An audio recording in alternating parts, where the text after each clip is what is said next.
Hello? Namaste, Matt LaCroix. How you doing? Hey, good. Did you want me on video or do you want to just use This pictures is and this stuff? is audio only. You might as well turn your Oh, camera off just to assure that good. the. Good. Okay. All right.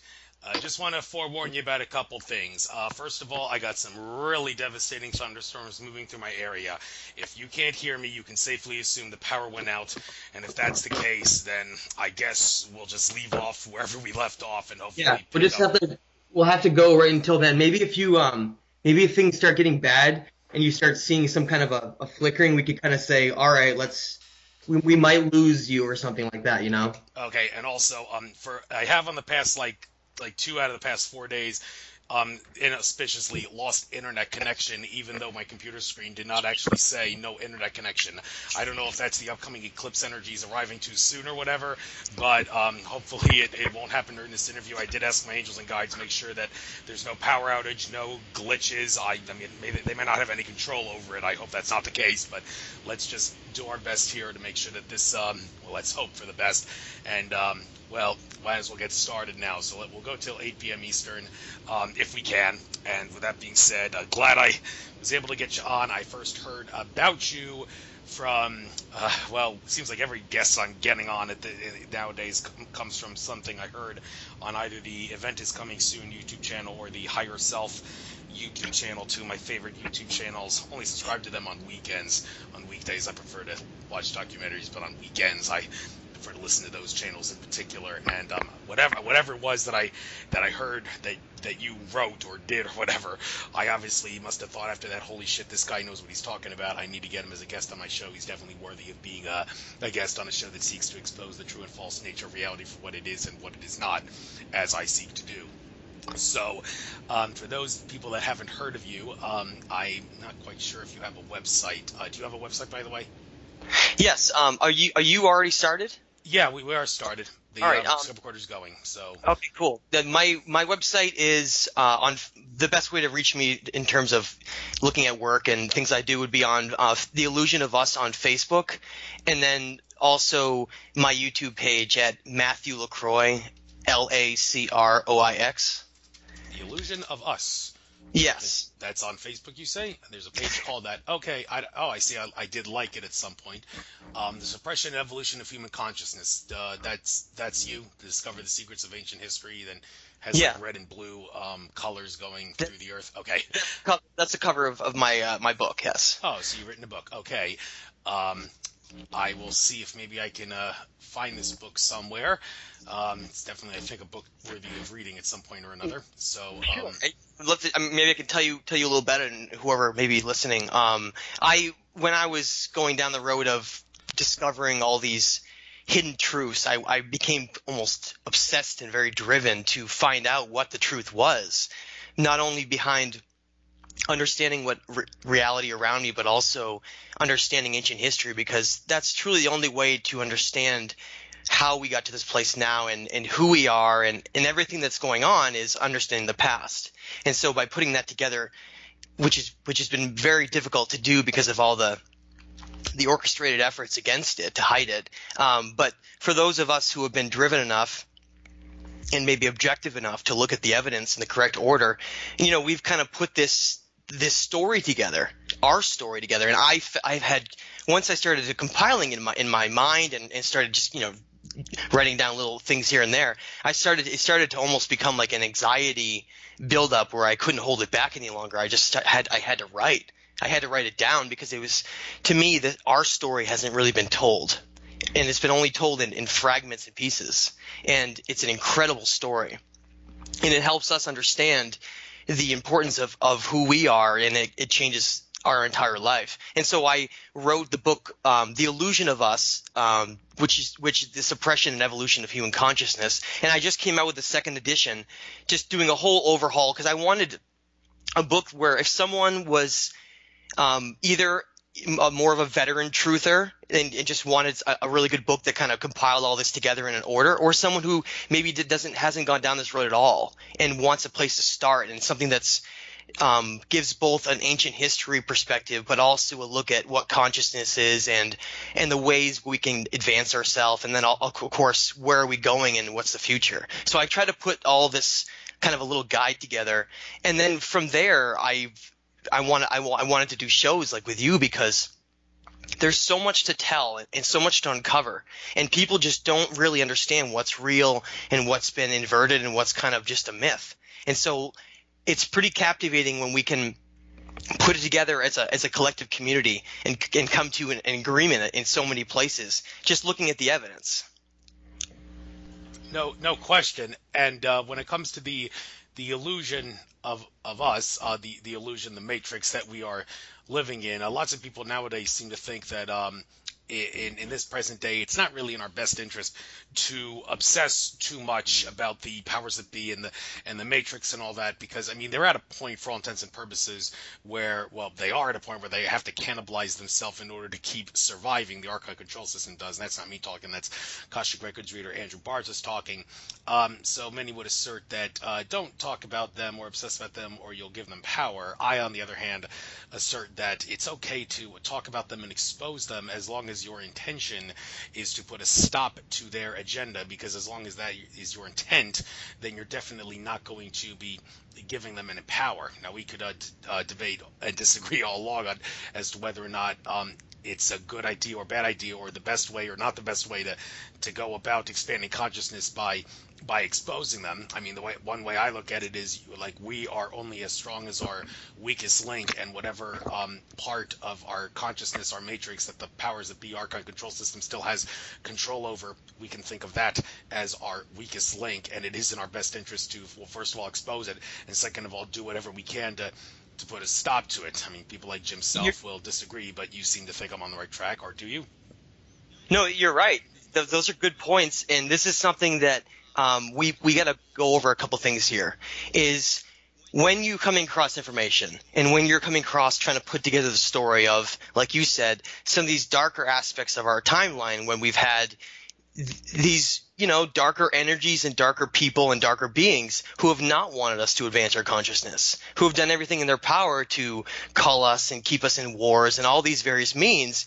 And we have to kind of realize, if by not talking about them, is that just a way where we don't give them any energy and it just kind of doesn't exist because we create our own reality, or if by talking about them are we invoking energy to them. So it's this difficult decision where we have to figure out, and the conclusion I've come to is, if someone feels like they're sovereign with their consciousness, where they feel like they can kind of hold their own thoughts and they're not being influenced by anybody, and they feel confident within their own mind, I think it's okay, as long as that person feels confident, to go brave into these very, very disturbing areas, learning about the tragedies of how evil things like World War II and World War I, all these components that have gone into this very, very sinister and dark side of our history.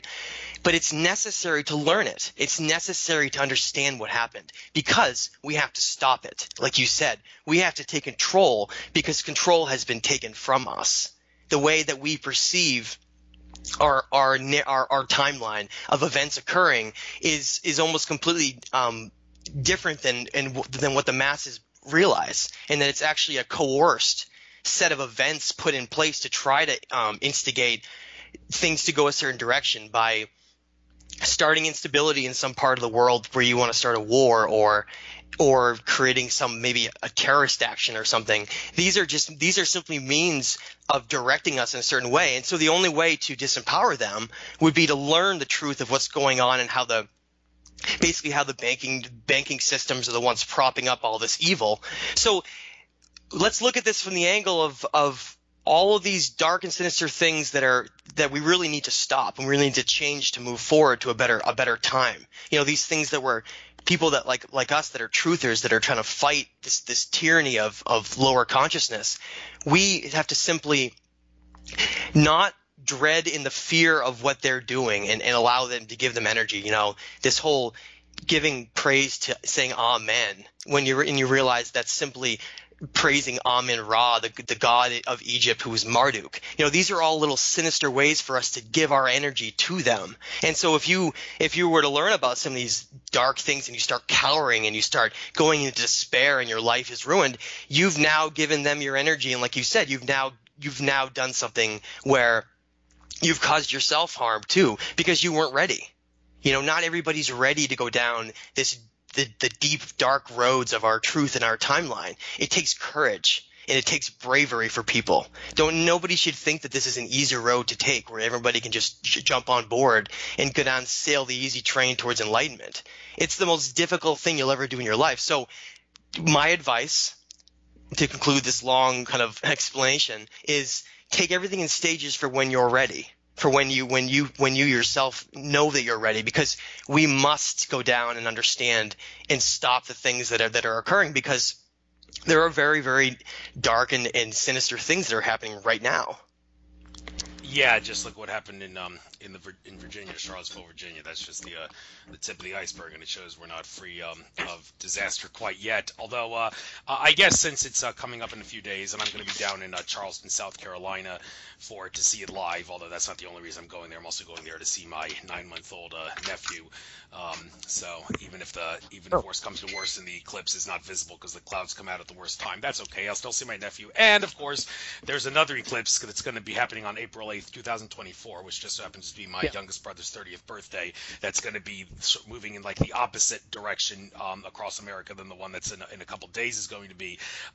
Lots of people see these eclipses as like signaling the time period that will put a stop to the end of the Roman Empire of the modern era that is the United States corporation masquerading as the American government.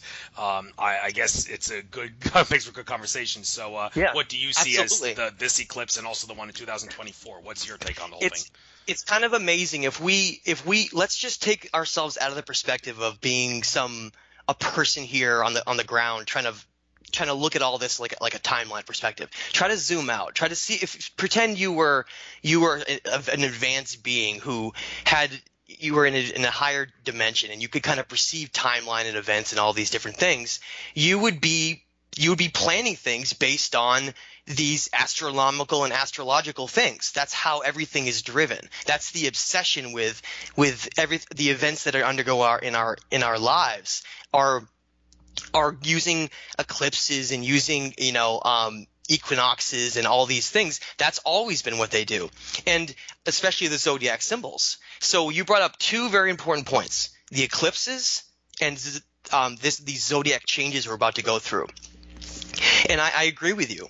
I see these eclipses as being representing the beginning and the end of the great change over years. Because if you look at how these zodiacal periods utilize if a time period is a positive or a negative time period, is it driven by tyranny and evil for several thousand years, or is it this enlightened period? And you can see that this seesaw balance up and down all throughout history of these times when that changed, and you can match that with these zodiacal times in the celestial sky when you say, well, we were just in this time of Pisces for the last several thousand years, and if you look, it was a negative polarity, meaning it was one of these. It was a situation where negative energy was allowed to reign for that time period, and so it did. And look at everything that's happened during this time of Pisces. It's been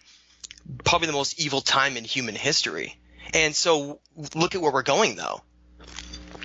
If you look at what's happening right now, we're getting this big eclipse, right, that's going across the country, and then we're getting this one that's going across the reverse during this period. And what is this period?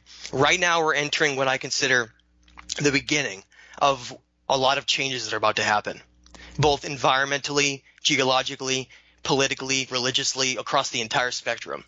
And if you look at when we transition to Aquarius, which is the next zodiacal symbol, which is a positive polarity, a time of swinging the complete opposite way, that's 2025, around that time period. And you just said this second eclipse that comes the opposite way is 2024.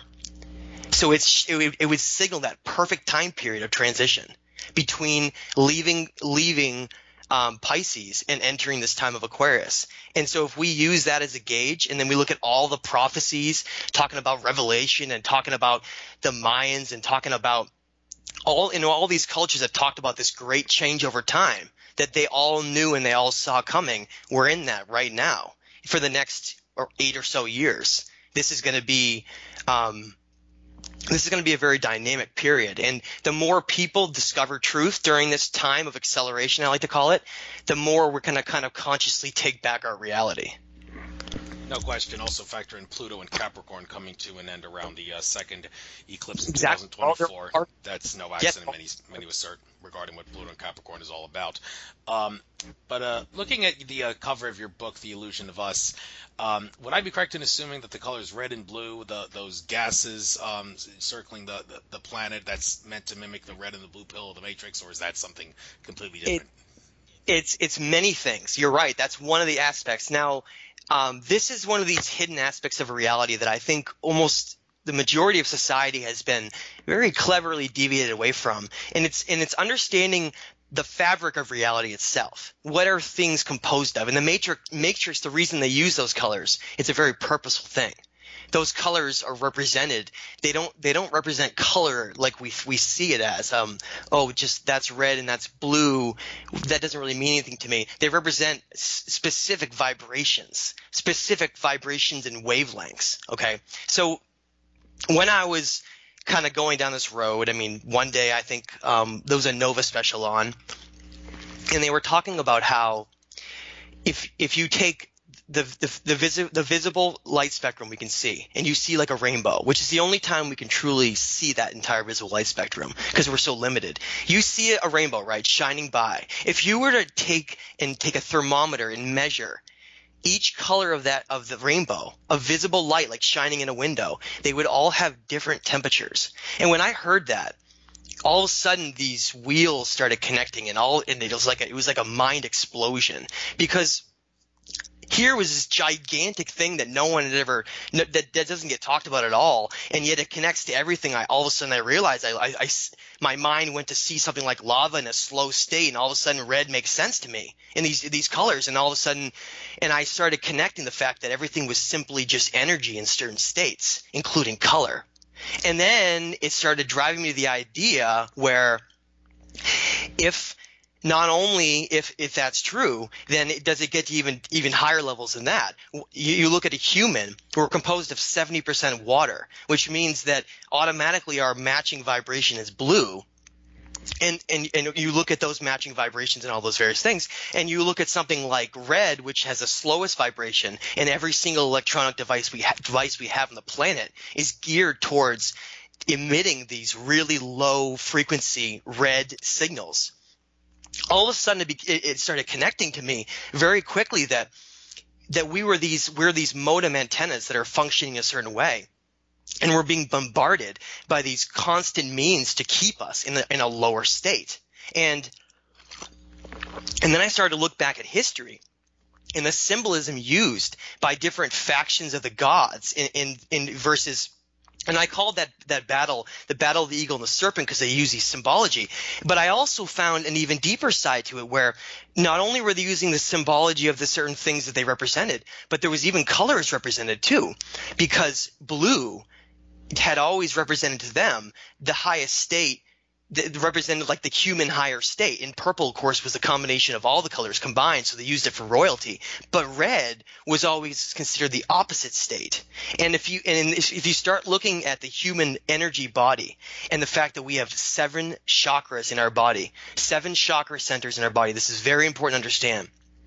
Specifically designed this way, and there are 7 colors in the visible light spectrum. Go back to that rainbow again. That's us. And those colors, those specific vibrations, all they represent is our body reaching a certain energy state.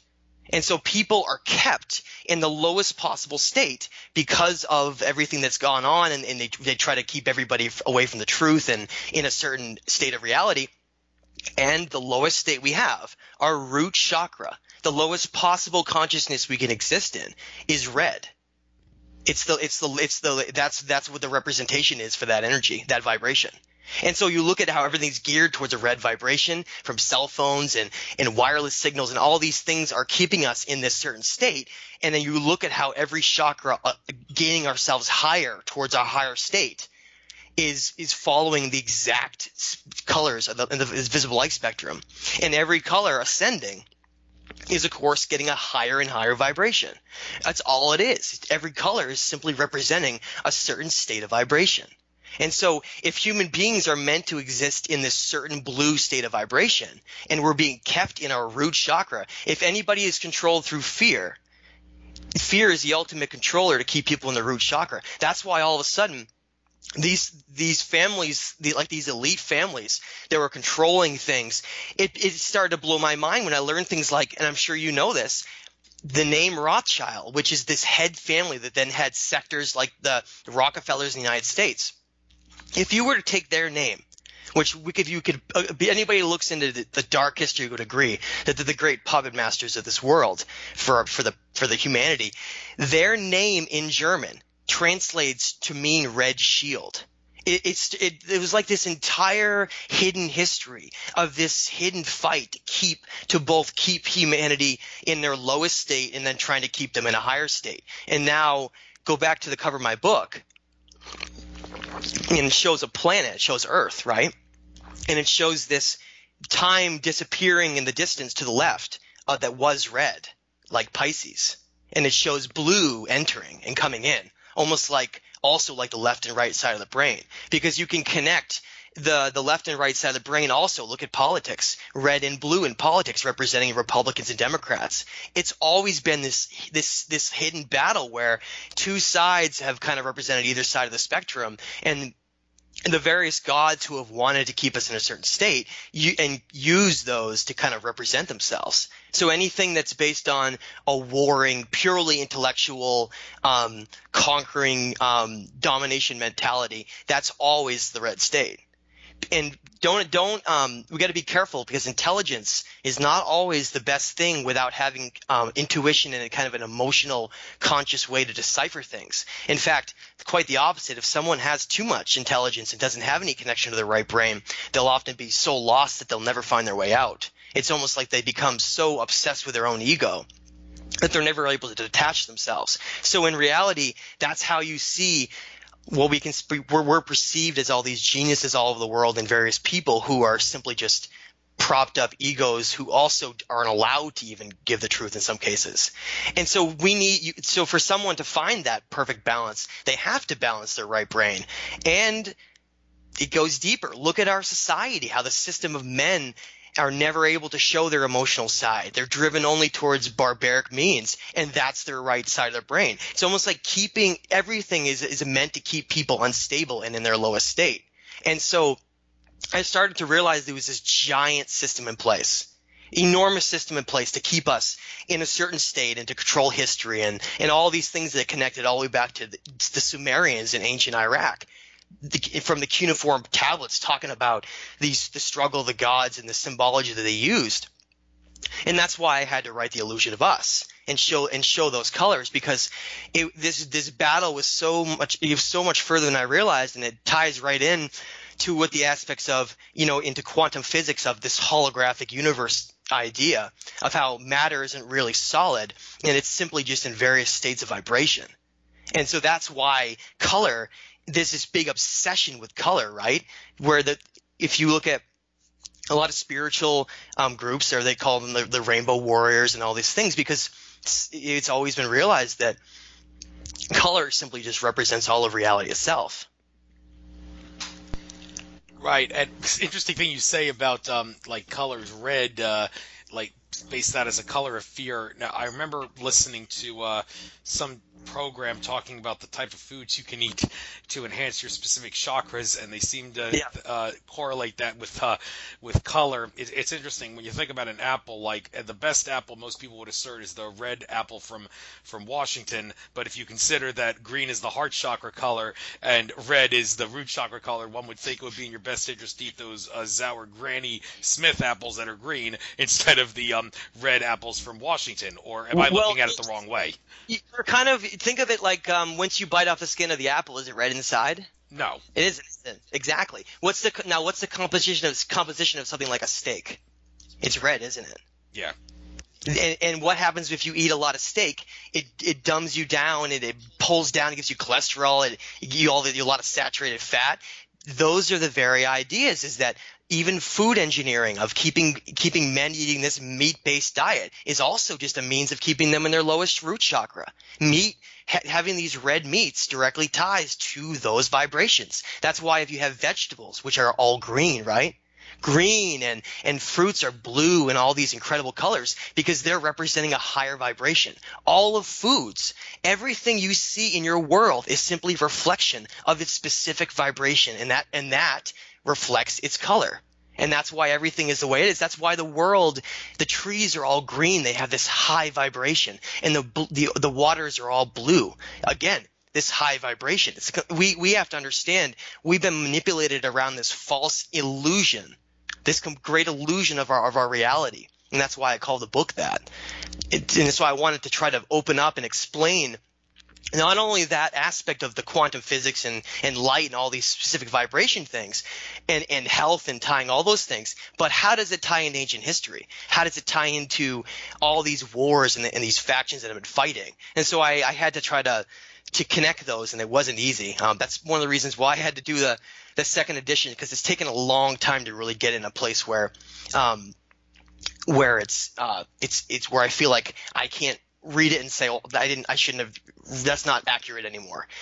To me, truth is all that matters. So if I'm so obsessed that if I was to come up with something, if someone was to be like, hey, listen, something you wrote in the book isn't true, this is the evidence. If I was to figure out that's true, I take the book down and I make a new copy. That's how obsessed I am with the truth and carrying on what matters. We need to be obsessed with the truth. We need to find the truth, and we need to expose it, because the truth has all the answers. Right, well said. Truth has the answers. And looking at switching gears, looking at your the YouTube channel here, the Matthew LaCroix YouTube channel. Sure.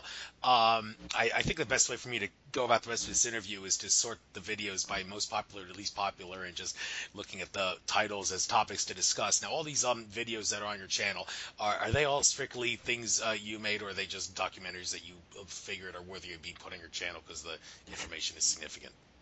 I think there's only two documentaries, and they're not even documentaries. I have one talk from Manly P. Hall that I thought was particularly inspiring, and then I think I have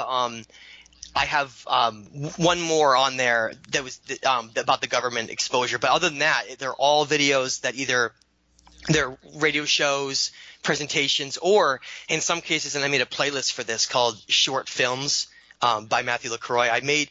I was generously given a Filmora license by the wonderful researcher and writer Gerald Clark, and he and it kind of launched me into this creative aspect of myself, where I really delved into creating short films with music and video and images and narration to try to tell an aspect of our story or tell some. So I have a lot of different interesting things on there. People would find a lot of probably a lot of enjoyment if you checked it out and looked around on there. But yeah, most of it are things that I've created, or just shows and presentations. And I don't ever want to put something on there unless I'm really proud of it. So there's even a few things on there I might even take down in the future. I'm getting more picky as it goes along. Fair enough. Looking at one of these, the Battle of the Eagle and the Serpent. This is a interesting thing. I remember seeing a program about this. I think it was on Rex Bear's Leak Project channel. He had someone who talked about this, and the thing between eagle and serpent. Some would assert that the eagle represents Enki, and the serpent represents Enlil, although if you ask Robert Stanley, he would totally beg to differ, because he asserts that Enki is the guy behind the entity behind the Archon control system. Now, I don't doubt Robert Stanley had experiences, and I think he believes what he says. I'm just kind of, as well as a lot of people, I kind of doubt that he's maybe think he was actually misled, and doubt that he's. I agree. You think so? You actually think so? Oh, absolutely. I'm sorry to cut you off. Absolutely. I think we have to be very careful to understand that there's been a derived, deliberate attempt by some to mislead in many cases for so long. So I just did. You mentioned the Eagle and the Serpent. That's a great one to mention because that's one of the more popular shows I've done. And I just actually this past week just did a coast to coast show with George Norrie on the Eagle and the Serpent because it's such a profound aspect of understanding our ancient history that it really needs to be told. And once you understand it, it will. And of course, this could fill up the entire rest of the show. Once you understand it, it completely makes history make sense, and it makes all the things that are happening right now make sense. And so let's go into this.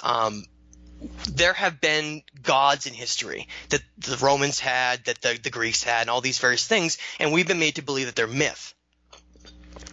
When in reality, that if you start looking into these gods and the traits that they all had, you realize that they're all connected. And of course, you're much more advanced in this. You know where I'm going here, but we have to understand that the gods were real. And if we realize that, and we can understand that they've had profound influences on our timeline, then we have to go look at all of the ways that they've been represented. And the history has been fought over so much, and the victors have been the ones who have been able to write it. You know, whoever won was always able to stampede and destroy the other army. They were able to write the storybook. And in most cases, the ones who are kind of on the wrong side of history have won. So the story has been written incorrectly. And that's what we need to put in the right order. And that's why truth is so important. Because right now, millions of people are in school, children, you know, our future, and they're learning an incorrect history. They're learning a history that's been manipulated and kind of put in a certain place where it can't be altered, no matter what the evidence is, because it fits into this predetermined narrative. This predetermined narrative that's already been decided.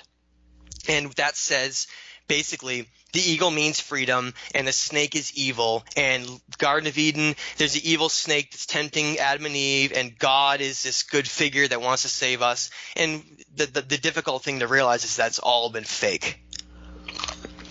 That's all been a complete inversion and a manipulation of the truth to hide what the actual truth was. Because like I said, the victors who have won all throughout the zodiacal time of Pisces has been this war eagle. Okay, now let's get something understanding. Eagles are beautiful birds, has nothing to do with eagles. It simply represents this how these gods use symbols for their various sides of their family. So if you go back to our earliest records in Sumer in Iraq, and you look into these cuneiform tablets like the Enuma Elish and the Atrahasis, you're going to find out the names of these gods pre-Greek and Roman. You know, the names that they originally had. And you learn, like the names you just mentioned, you learn these two brothers existed who have basically been commanding and controlling our timeline. And those are Enki and Enlil. And we have to understand and just break down so people know this. This is their names. En on the front of their names simply meant Lord. So Enki was Lord of Earth, and so because Earth is not actually the name of this planet. If you read the cuneiform tablets, if you read the earliest writings of our most advanced civilizations before things were rewritten, before things were tampered with to get the true story, you'll learn that the name of Earth was Ki, Ki. So Enki became kind of the lord of the earth, and that's why his name was Enki.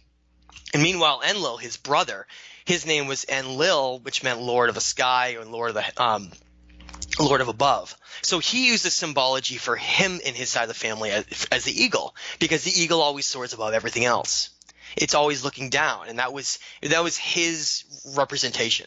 And so right now, right there, you can see that that's the representation of him. And of course he had sons, and they had similar representations too. And the most important son he had that has been a major influence on our history was this Sumerian god named Ninurta, who is the god of war. And he was, of course, represented by the Byzantine eagle, the Byzantine Empire, the Roman Empire. Anytime you see the double-headed eagle, that was always his representation. And of course his big father, Enlil, also known as Zeus, he was the one guiding all, this kind of eagle conquering mentality all throughout history, these armies.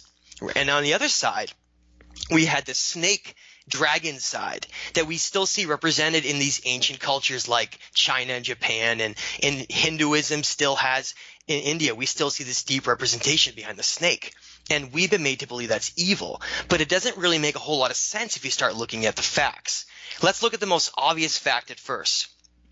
Fact number one, probably our most important symbol we have in our society is the medical caduceus symbol.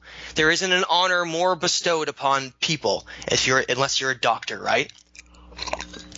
To me, doctors get some of the most respect you can get, and our medical caduceus symbol that you see on every ambulance, every medical building, are these two interwoven snakes with wings at the top. And of course, most people probably don't even recognize it because they see it and it's so subconsciously they've seen it so many times that they don't even realize what they're looking at anymore. But look at it again. You see these two snakes. Why would our most prestigious symbol have two snakes wound around it unless there's something an entirely different meaning to it that we've been kind of misled from? Now, let's start from the energy standpoint, because we kind of talked about that with color and vibration.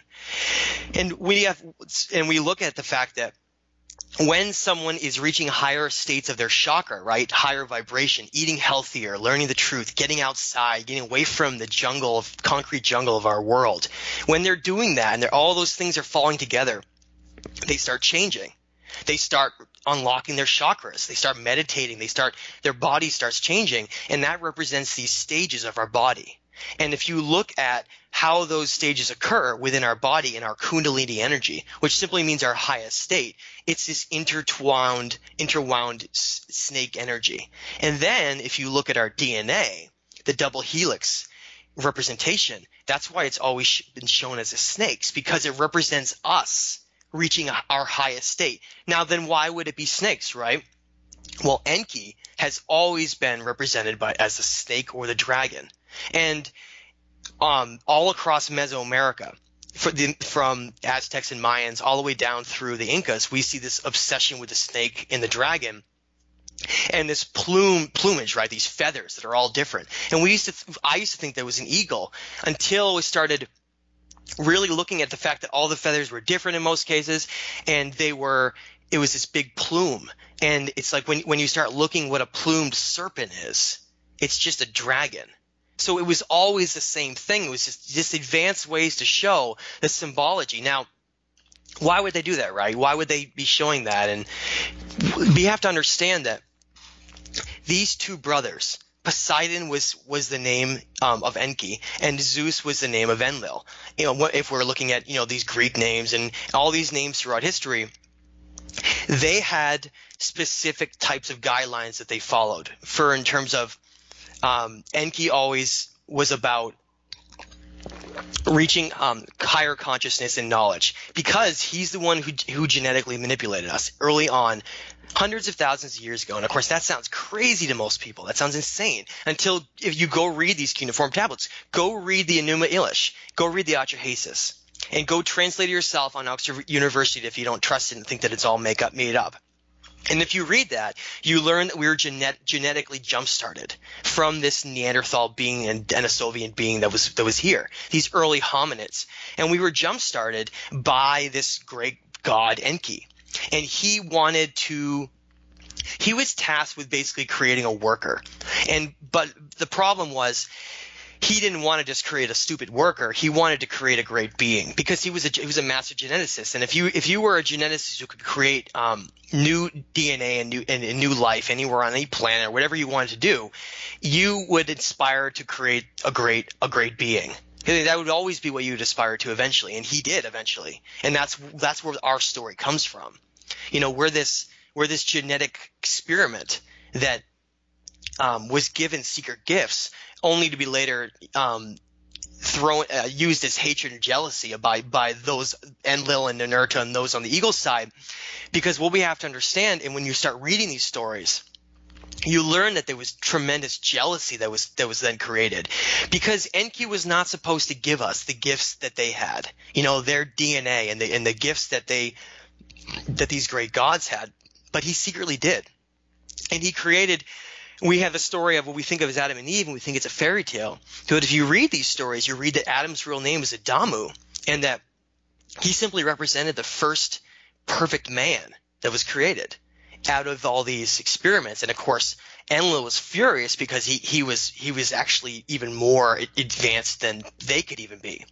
And so this hatred and jealousy stemmed all the way back from the beginning, where when they first came here, if you think of what the Neanderthal was and what the Denisovian was, we were millions of years behind where we are now, in evolutionary standpoint wise, which we've been very much lied to on how evolution really works and how things are really jump started and manipulated. But basically, we have to realize is that our story is filled with influences of the past, and we had these gifts instilled within us by Enki, by represented as a snake. And that's also why this medical Kedusha symbol has these interwoven snakes, because it's always been his intention.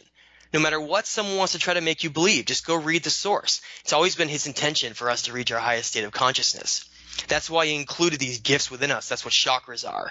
So when this battle that had been ongoing, right, now that we can look at the two sides, we had this snake side, which is always higher knowledge, and with connecting back to like the Druids and all the Egyptians and all these ancient cultures who worship the snake, and we have the eagle, which and all along you see that they've been battling.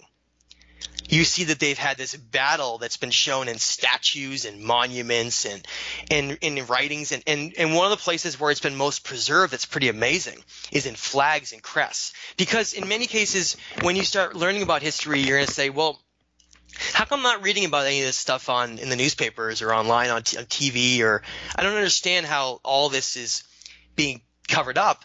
But that's precisely the difficulty behind why people never discover truth, because it's so big and it's been so manipulated and hidden that unless someone was to follow an order of understanding this, they could become pretty lost pretty easily.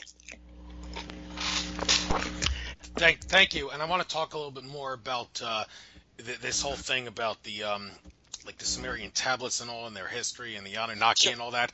Well, first of all, some people like James Gilliland have asserted the Anunnaki from Nibiru, they are completely locked out of our reality. Even Brad Johnson, who channels Adronis, asserted that there is other types of Anunnaki. It's not just one race. George Kavasilis, when I interviewed him, said the Anunnaki is a hodgepodge of different ETs that can be thought of as the children of a universal geneticist entity known as Anu, and the Anunnaki from Nibiru are just one faction. Now, this whole thing about Zecharia Sitchin being accurate or inaccurate is one of the most hotly debated areas in all of ancient astronaut theory and alternative history. I assert that Zecharia Sitchin supporters have a little leverage that the non-supporters don't have, and that is that Andrew Bartzis, the Akashic Records reader, who I assert is probably the best source out there for information. That's why I use him as a source so much, because his Akashic Records skills can answer almost any question.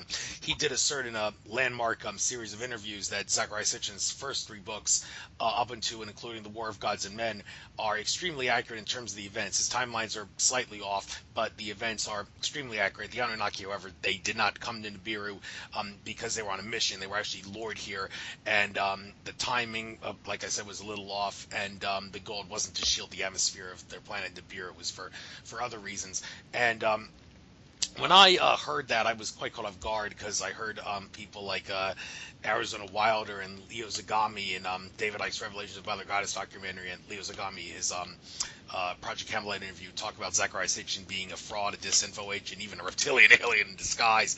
Arizona Wilder asserted.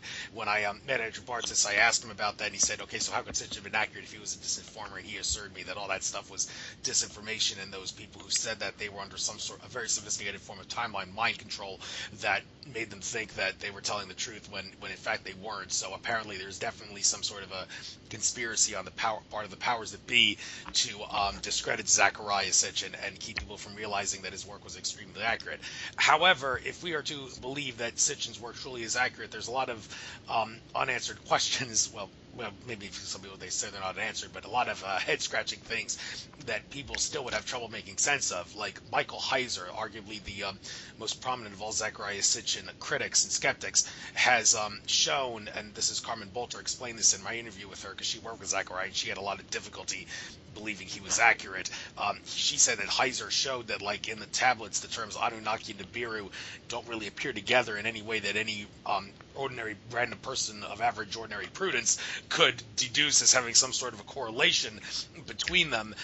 Someone who knew Zecharia Sitchin, who I met at a recent MUFON conference when I discussed that with her, she did tell me that one of the misconceptions is that Sitchin found the correlation between the Anunnaki and Nibiru from the Sumerian text. No, he didn't. She asserted it was actually from Greek texts that he deduced that, and since everybody's become so obsessed with Sitchin's work dealing with Sumerian tablets, they don't acknowledge that or know that, but that is what she asserted. So, like I said, the important thing here, there's a conspiracy to cover up the fact that Sitchin was accurate, and he deserves a lot more credit. We got to rewrite the textbooks to include what he wrote.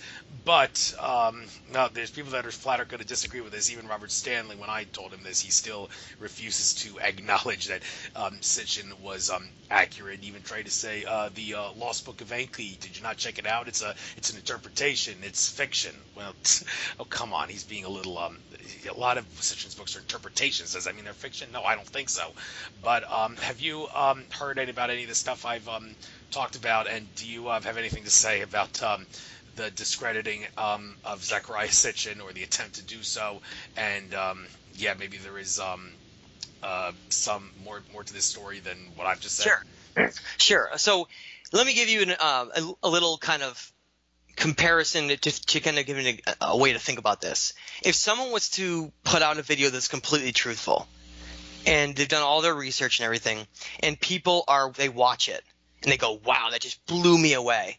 And they start reading the comments, and they go through the first couple comments, and it's like, wow, that was great. Good job. They feel great. And they go through maybe 10 comments that are all good, but they get one comment that says the whole thing's fake. You've been lied to. What a moron. What an idiot. All these things. And all of a sudden, it's like none of the other comments and none of the other information mattered, right? It just disappears within this kind of this fear that we still have within us of being wrong, of saying, I'm going to put myself out there and I'm going to look like an idiot. I'm going to be wrong. And then they go back and they run back to the herd and they just put their head down. They say, I try to put myself out there to learn the truth, and someone laughed at me or whatever it was, and they can't take it. To me, anybody who is a truther and hears that Zecharia Sitchin was all complete fraud, and they buy that and they think all the Anunnaki are all made up, you've been tricked. And more importantly, you have not done enough research yourself to find the truth. And that's the first problem right there, is you need to stop and realize that nobody's going to tell you the truth. You got to find the truth yourself. We're simply guides to help along the way. And so let's put a couple of things clear here. Let's set the record straight. Not everything Zecharia Sitchin said was perfectly accurate. He was someone who took on the impossible, the first person to put this all together.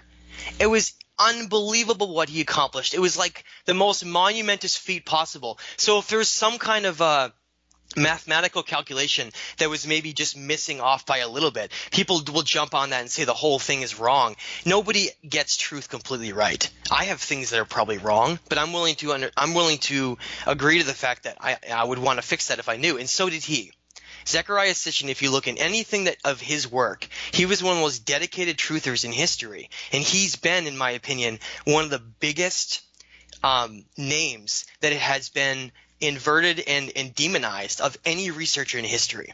And it's been so sad to see that, because all these things about how he mistranslated everything wrong and that none of it's real and all these things, let me just tell you that you can go to the Oxford University website. You can go and you can translate these cuneiform tablets yourself. Focus on either the Enuma Elish or the Atrahasis. Just start with some of these early ones that just have a tremendous amount of information in them that correlates to what we're talking about. And you'll see that none of that – these aren't made-up names. But like all these things in our history, and look at these terms that we automatically laugh at, right? Alien, Anunnaki. Isn't it amazing that term, even though it's all the Anunnaki term is? Get away from Zecharia Sitchin. Get away from all these misinterpretations and inversions of the truth. All you have to do is read the early Sumerians. Go yourself and read it.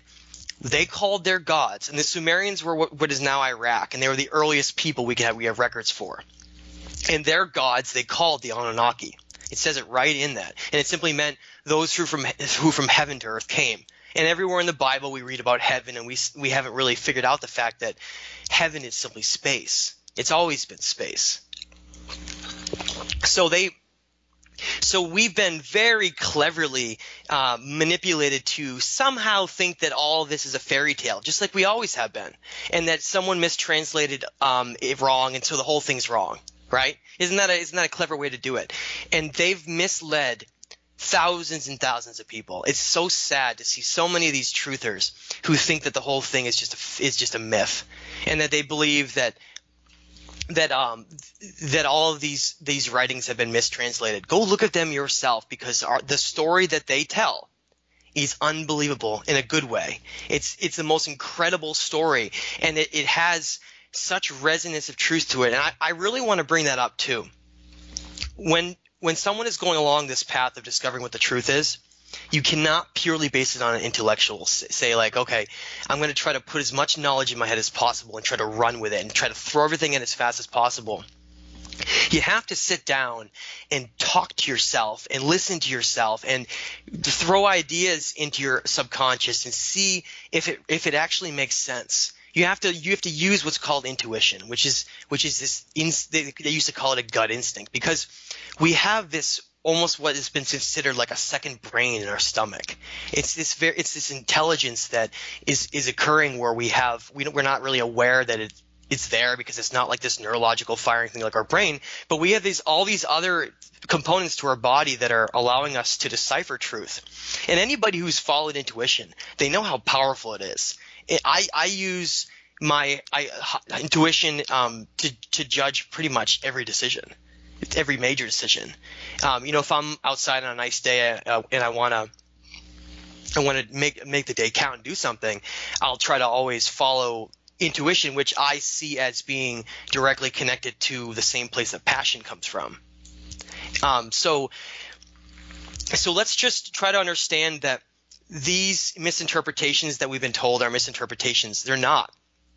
I feel that most of Zecharia Sitchin's work has been spot on, and I think anyone that wants to learn the story for themselves simply needs to go and translate them yourself if you want to. Go do it yourself off Oxford University and learn this unbelievable story that's happened to us, because all of a sudden this battle of the eagle and the serpent, these gods, how they've controlled us with war, it all starts to make sense. It all starts to fall into these places where your intuition starts firing and saying, that's right, that's truth. And you get a very powerful feeling when you're discovering truth and putting in the pieces together, and you know you're on the right path, because the intuition in the higher self never lies.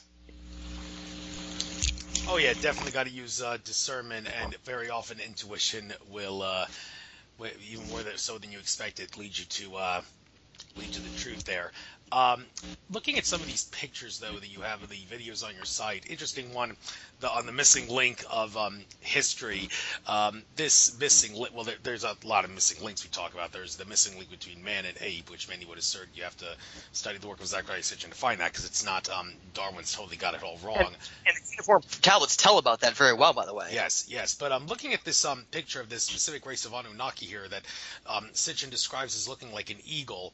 Yes. I as well as people like even Carrie Cassidy, Project Camelot, assert now Sitchin's mistaken about that. That's not an eagle. That's actually a reptilian alien. And one of Sitchin's biggest blunders was that he failed to acknowledge the fact that there is a lot of evidence from ancient Sumeria and a lot of other parts in history that there was definitely a reptilian or serpent race involved with humanity. Now that, of course, is where David Icke picked up, and David Icke did, when Arizona Wilder told him that Sitchin was a shape-shifting reptilian alien in disguise, masquerading as a human to disinform about the reptilians and the Illuminati. Well, no, there soon, yeah. Yeah. That's a great point. Yeah, he said, well, I just want to point out, David, I said, well, I'm going to explain why Sitchin warned me not to discuss reptilian aliens in my work, but I'm thinking, well, maybe this reason Sitchin did that, not because of what Wilder said. Wilder was wrong. Sitchin just probably thought, well, maybe reptilian aliens is not a good way to go. However, people have asserted there was an alliance made between the reptilian aliens that Ike talks about and the Anunnaki that Sitchin talks about, and I'm trying to, by pointing this out, connect the work of the two authors. So you can go on and say what you wanted to say. Okay, thanks. Sorry about that.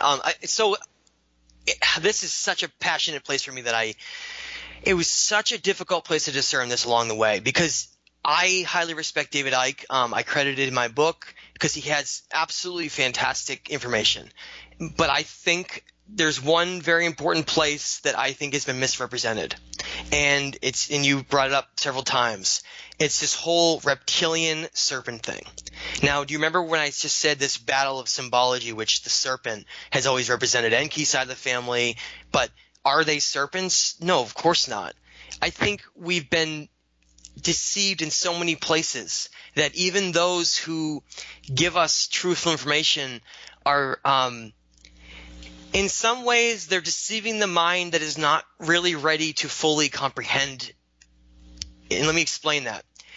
In our brain, if you look at what's the left brain, the ancient brain, this ancient reptilian brain, remember we talked about this balance thing, balancing the left and right part of the brain, the intellectual side, the left brain versus in the emotional side in the right brain. And intuition and consciousness always resides in the right brain. I want to point that out. So we have this kind of two lobes of our brain. Now, if a being is ancient, let's say, he's been alive for 1 million years, and over that period of time has slowly eroded away and almost completely lost his right brain. And I want to point out that there are strong studies you can look right now that they're seeing where if someone does not use their right brain for extended periods of time, neurons start to die there and brain activity will actually start refocusing on the left brain and change. So we can change our physiological being in which side of our brain we decide to function in. Now, we only have mortal lives of 121 years at a max, because that's when our telomeres and our cells start to degrade. That's our max lifespan right now. But what about a being that was 1 million years old who didn't have to die like these Anunnaki beings? And if you don't believe me, I highly encourage you to look at one of these cuneiform tablets called the Sumerian Kings List, which shows how long some of these god kings ruled on Earth, and they give numbers of over 200,000 years in some cases. I mean, these are insane numbers we're seeing here. 50, 100,000 years. That's how long some of these beings were alive for, and some of them ruled for hundreds and hundreds and hundreds of years, far longer than any human person could rule. So let's look at that for a minute. If a being is no longer controlled at all by their right side of their brain, which is the mammal side, emotions are always connected to the mammal side. The ancient left brain is always the ancient reptilian brain. It's the ancient brain of the universe. It's the first brain. Right? We can't pretend we don't need it. It's not what you would focus on, because then you become unbalanced. Any species that is completely dominant in the left brain has lost all right brain capacity is always called reptilians. Now, there are reptilian beings, and I want to go over that in a second. But I do think in many, many, many cases they're called that by like the Pleiadians and other certain things as being one of these clever metaphors to show what they've turned into, that they've kind of lost the complete human side of themselves and that they're just a reptilian. Now, in the Emerald Tablets of Thoth, though, there are lower dimensional beings, because we have to understand we live in the third dimensional plane right now. That's what we perceive as reality. But there are lower dimensions, just as there are higher dimensions. And many of these Anunnaki beings, they reside in dimensions higher than us. But they're not reptilians. If you look at all the records in these cuneiform records, in the pictures of them, they're just people with big beards. They're just humanoids. And if you start looking at how we were the missing link between apes and us now, and you look at the cuneiform tablets like in Numa-Elish, where we were genetically jump-started with their DNA, it starts to make complete sense. It starts to make complete sense how all this kind of went down. Now, Anunnaki are simply tall humanoids, like all other beings are. But there are these reptilian beings, and that's what I wanted to go over. In these lower dimensional beings, lower dimensional existent planes, there in the Emerald Tablets, Thoth talks about these beings being reptilian-like, serpent-headed and reptilian-like. That's of their actual true physical appearance, but that they were able to have the ability to shapeshift and take on whatever they want, so they never actually take on that form. And occasionally, we see statues and representations of these serpent, very, very scary reptilian beings. And I think that they're these representations of the archons. The archons from these lower dimensional realms are the ones that also had the ability to take over some of these higher Anunnaki beings. So if you have that reptilian, dark serpent underworld being that they really are, and they take over a great being of the Anunnaki, well, then they kind of do become a reptilian, don't they? Because they become controlled like a puppet by them, and they no longer no longer really have any humanity left in there anyway. But not all of these civilizations and beings are all the same. Obviously, there are multitudes of star systems, there are multitudes of cultures, and they're all different. And not every culture is the same. Just like if you were to say, well, are all people in the United States are they all neo-Nazis and racists? No, that's only a little small fraction of the United States. Talking about current events. But there's always been within civilizations and within beings, not everyone's just one way or another, just like these great Anunnaki beings. They have completely either end of the spectrums in terms of their how they perceive reality and the constructs in terms of how they perceive free will and how a being can advance itself. And so I think a lot of this stuff has been very cleverly manipulated to trick us to think that there are these reptilian, like literal reptilian beings that are like beamed here from some ship and they're like taking over and controlling everybody. Whereas it's so much deeper than that's actually like a way to almost misdirect it so that people will disregard it, because it's kind of not really how it works. You know what I mean? It's a clever way to spin the truth in a way where people can kind of be misled. And I also see this other side of the reason they push this whole reptilian thing so hard is that it does kind of reference back to Enki's symbol of the serpent and the dragon. And I think it's just another way to have him be demonized as the one that's evil. It's just a way to kind of keep history in its place, I think. Well, yeah, of course, this is another area where a lot of people will agree to disagree about whether the history is accurate or inaccurate.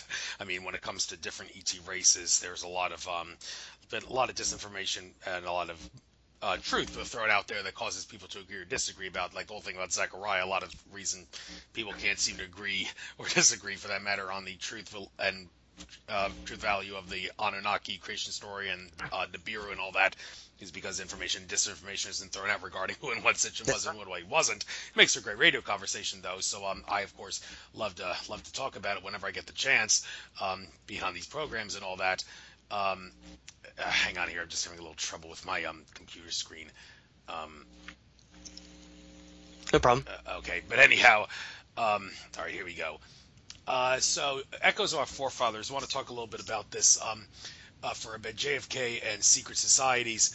Now, JFK was, I think, planning to expose a lot of secret societies and a lot of other things that resulted in him being assassinated. This is something I am very familiar with, having been down at Dealey Plaza for the 50th anniversary thing, and I and Alex Jones and a lot of other people who were down there got our asses whooped by some despicable police thugs and all that had no authority to be there when they double-crossed us and told us we could go down to Dealey Plaza. I'm gonna miss Jim Mars, though, who's very big on the whole JFK assassination and other things. May his soul rest in peace of all that. looking at this picture here on this video, the annual eclipses with the pyramid and all that, the all-seeing eye. Some people assert that that is a reptilian eye in there with the like the scaly images, like the scales around the eye that looks like many would assert are reptilian scales. I've even heard some people say that on the front of the dollar bill. That's not George Washington. That's Adam Weishaupt. Some would assert, and some people, like historians, would even assert that the image of on the $1 bill, that's if that is meant to be Washington, as some say it's the crudest depiction ever made of him. He'd be very pissed off if he were alive today and saw him depicted like that, because that's not what he looked like. Well, those that say that that's Adam Weishaupt, they would say, well, yeah, that's because it's not him. It's all a lie. It was all after the Bavarian Illuminati infiltrated the Freemasons. That's when Freemasonry, which is naturally a benevolent secret society, took a turn for the worse and started doing a lot of unpleasant things. And Washington, of course, echoed that in his letter and said, my fellow Freemasons, I'm very concerned we've been infiltrated, and well, he was right. So I did have a 32nd degree Freemason as a guest on my show, and he did assert Freemasons are naturally good people. All the bad things that we do is because we've been infiltrated by bad guys. Can you confirm that there is definitely truth to that Freemasons should not be thought of as bad people? Absolutely not. Freemasonry was one of these cores that derived all the way back to ancient Egypt and even Atlantean wisdom. I mean, this is actually somewhere that I really love to talk about a lot because it's home. You know, we're talking about the United States, where I happen to live. When we look at these founding fathers, and I don't agree with the reptilian stuff with the dollar bill or anything. I do think that the all-seeing eye is talking about this infiltration, though. It is representing this infiltration. So let's go over what happened. There's always been, if you go all the way back to like the Druids, go back even further to the Egyptians, and you have this obsession with sacred geometry and ancient history and knowledge, and it's been part of these various secret societies all throughout time. And the Freemasons was the oldest, most maintained of these secret societies that still exist today.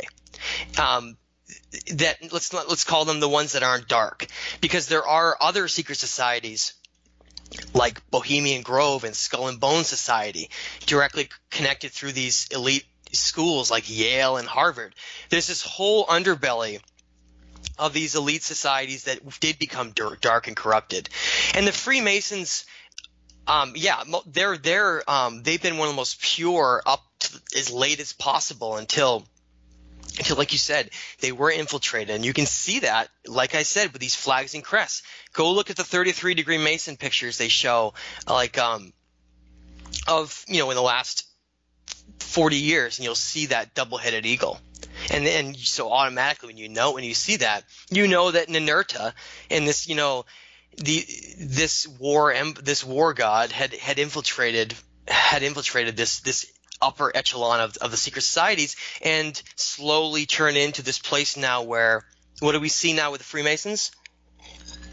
You drive down the road and there's signs everywhere here. It says, ancient and accepted, and it's got a blue sign with the Freemasons. They're all over the place where I live in Maine, and that's a remnant of the past. But if you were to sneak into one of these lodges, right, on whatever night they hold it, and you sneak in and you're like, oh my God, I'm in a secret society meeting, don't get excited, because it's just a skeleton shell of what it used to be. It's like they infiltrated, they gutted it, and then they just left it in like these shambles. But it used to be based on almost like the first 14 the first 14 presidents of the United States. They were all Freemasons. They were what we consider the early presidents, what we consider the founding fathers, and they had these constructs that they wanted to enact because they wanted certain rights, right, with our Constitution, and having these rights where we had free speech. And those were only instilled because they knew the importance of them.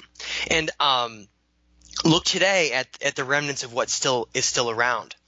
The Washington Memorial down in D.C., that's simply an obelisk. And you just look into what an obelisk is, and it derives right back to Egypt. It's an Egyptian obelisk. And of course, obelisks were built in front of great temples, and they were a sign of connecting back to the gods and higher knowledge. And so people can think this is all crazy and all that guy's off his rocker, but why is there Egyptian obelisk that's been built at our nation's center, connecting all the way back to this ancient knowledge? And why were the first 14 presidents Freemasons, which is simply just Egyptian knowledge?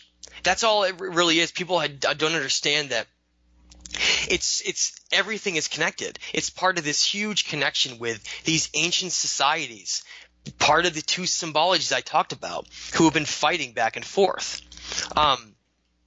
The founding fathers of the United States didn't want an eagle on the crest. They actually wanted a turkey, which is amazing because it's so different than an eagle. Well, hold on, let me stop you right there. Yeah. I heard that's not true with all the founding fathers. That was just true with Benjamin Franklin. He wanted that. However, others who say that that's just American Revolution mythology, because they would assert that the whole idea that the eagle is a symbol for America. No, we've been bullshitted. That's no eagle. That's a phoenix. So why, if the Freemasons and such knew about the phoenix and its symbolism, then that thing about them wanting a turkey doesn't really make any sense. Well, you're saying no, they did want a turkey. So can you clear up the confusion here, maybe? And was it just Ben Franklin, or were there others? Well, I know that Ben Franklin is specifically the one who mentioned it, but the idea of not wanting an eagle was very much on the minds of George Washington and the early founding fathers. They never ever brought up the fact that an eagle was something they wanted, because I think they did know. And you mentioned that it might have been a phoenix. When I looked at this, there's simply variations of the same thing. I see the double-headed eagle, this Byzantine eagle, the single-headed eagle, the phoenix. They're all part of the same variations of that family. They're all part of this mentality on the side of Venlo's side of the family, of those gods who that's the representation of how they ran societies and civilizations. And you can see the strong correlation with that. Look at Mesoamerica. Look at the Aztecs, the Mayans, and the Inca. They were all the serpent dragon knowledge of higher wisdom, which they eventually did become warring. They eventually did get into blood sacrifice and war. But I want to point out that when I was visiting Chichen Itza last time, only a couple months ago, we went into near the Temple of the Jaguar, and we've in this really obscure area that's off to the side in the shadows where nobody walks by at all. And I was looking for evidence of this because I knew that this symbolic battle had been going on all over the world. And because think about it, these conquistadors like Columbus and Pizarro and Cortez, they were sent by the Spanish eagle. And you go look at the crest during the time, they were the eagle power, and that's why they were sent to conquer those lands. Now, so I'm in Chichen Itza. I'm looking for evidence of this struggle because the gods of Thoth, and who was trying to represent himself as Kukulkan and Quetzalcoatl, they were all the gods of this eagle and of the serpent and the dragon. And they all tried to create civilizations based around alignments with the stars. I mean, look at the Mayans. They knew all about these time periods in the galactic centers and how constellations would line up in different time periods because they were given this ancient serpent knowledge. Now, I knew that going forward, and I knew how much history has been suppressed. So I'm in Chichen Itza, and I'm near the Temple of the Jaguar, and I'm looking at the walls, and all of a sudden I see, of course, Kukulkan, Thoth, one of the sons of Enki, covered in snakes and serpents all around him, and then in the center, and I put this picture up all over the place as much as I can, is this eagle, who is, and it's the first representation I had seen of it in Mesoamerica, and I saw it showed an eagle with a pine cone in its mouth. And of course, anytime you look what the pine cone represented, it was always higher knowledge and our pineal gland, and it just the acquisition of knowledge basically itself, the seed of knowledge. And this eagle was eating it in its mouth, and it was kind of right in the center of the snakes, kind of dominating it, and Kukulkan was being kind of pushed out of the side. And I realized that was simply telling a story. It was telling a story of how these empires like the Maya and the Aztec were being controlled by these various sides. And of course, they have no idea. They think a god coming back is the same god, and slowly it changes them into a warring blood sacrifice. And of course, eventually their empires collapse, right? And that's what we saw all along. And then you look at like holidays like St. Patrick's Day, where we where we talk about how St. Patrick's Day St. Patrick ridded the snakes from Ireland, but there's never been any snakes in Ireland. And you just look into that and you learn that the metaphor for snakes is simply pagans and druids. Again, back to this connection to the snake knowledge. And of course the druids were responsible for connecting back to Stonehenge. So all along, the reason I seem confident, and I don't try to make it in an egotistical way, I try to be confident because I've seen the evidence, how powerful it is on each side, showing this struggle all along and kind of which side has been which, and it's been mimicked, and it's been all throughout our timeline for at least the last 50,000 years. It's been this struggle, and so I wanna point out that once you start kind of looking at flags, which is one of the places that's been maintained, and you look all over the world at the crest that they used to have during the certain time periods, it all starts to kind of correlate and make sense.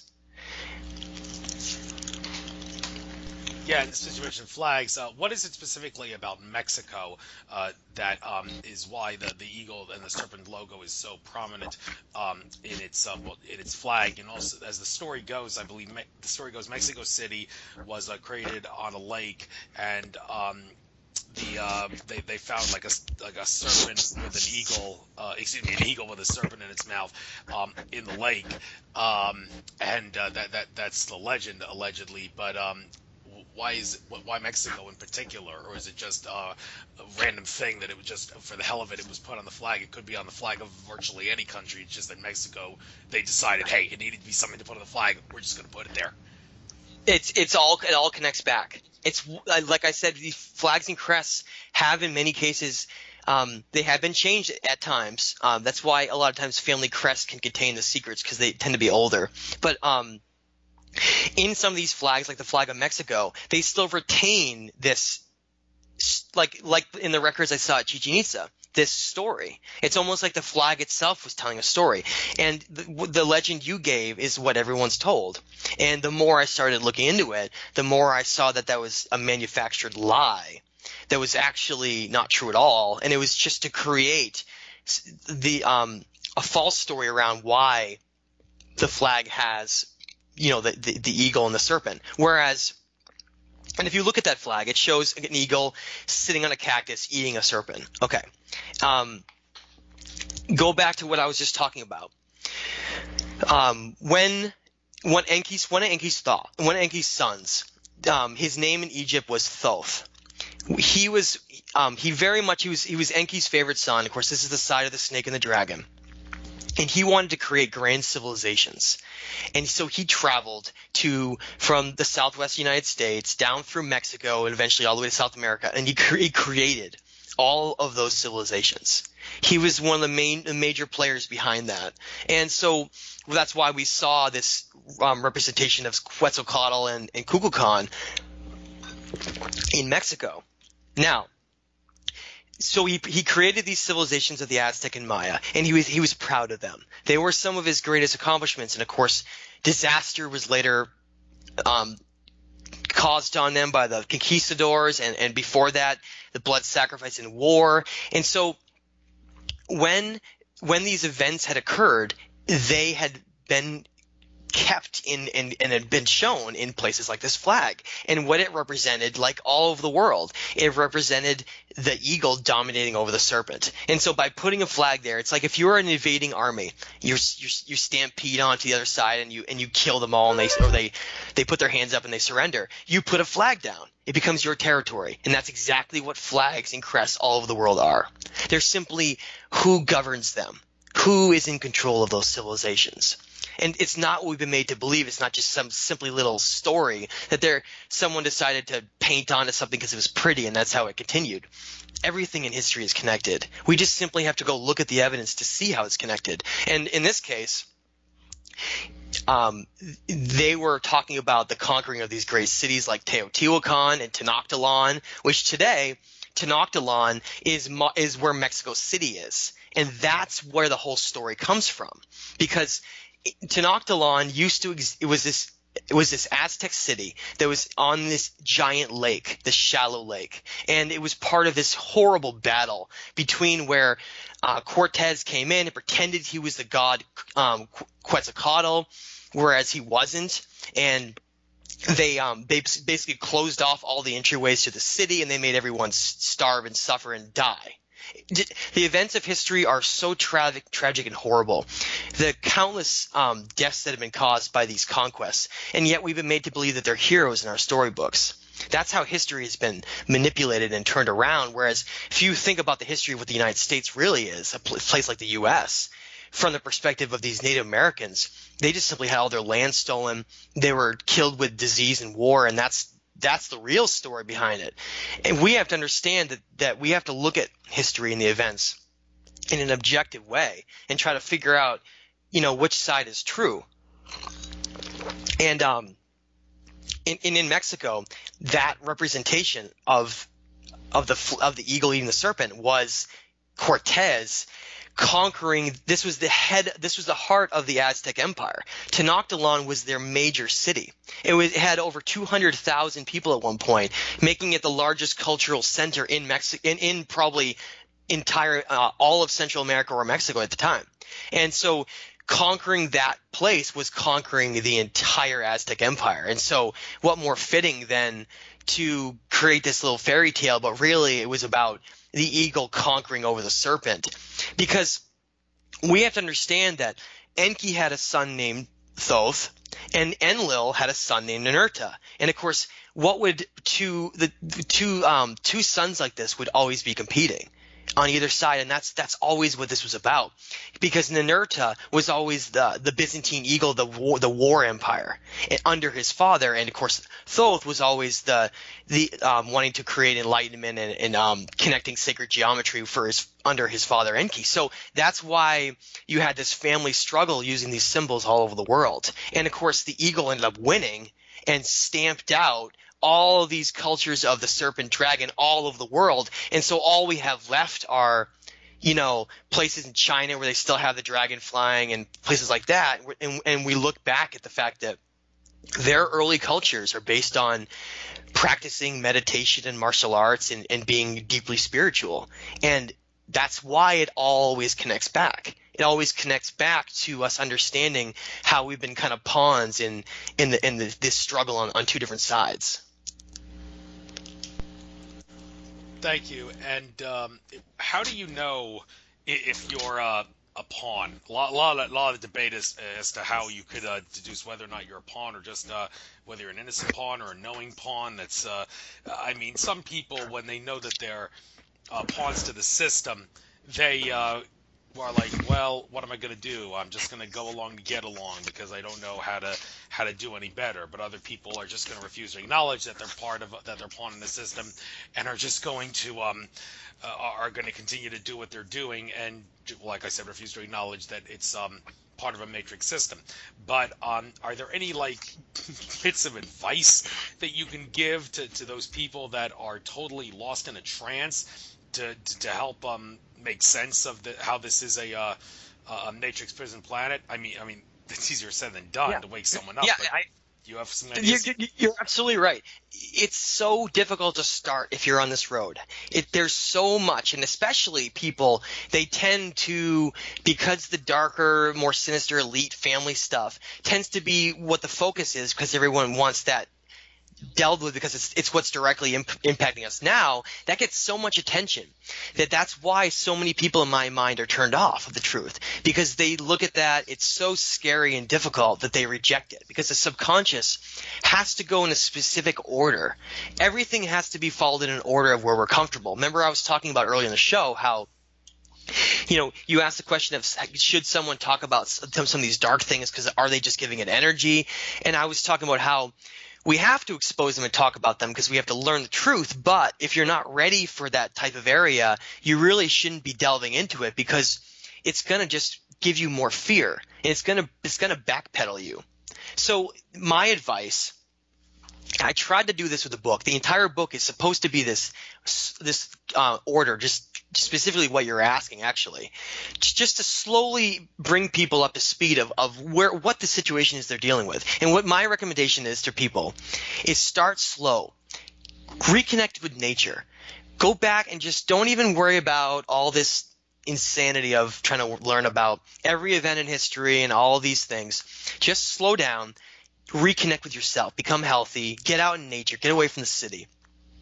Spend time with yourself. Get your thoughts in order. Get yourself clear. Then start taking on understanding things, reformatting things once you're ready. Once you feel clear and you're ready to take things on, take it in steps.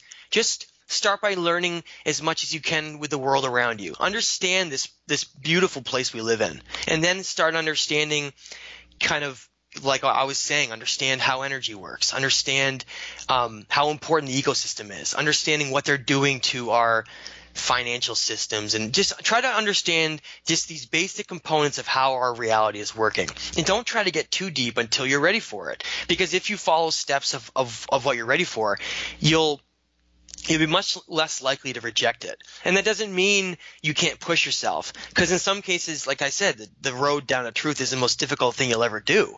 It doesn't mean it's not going to be easy.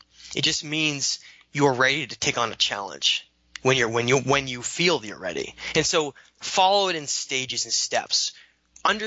Start reading about esoteric things like what really is consciousness,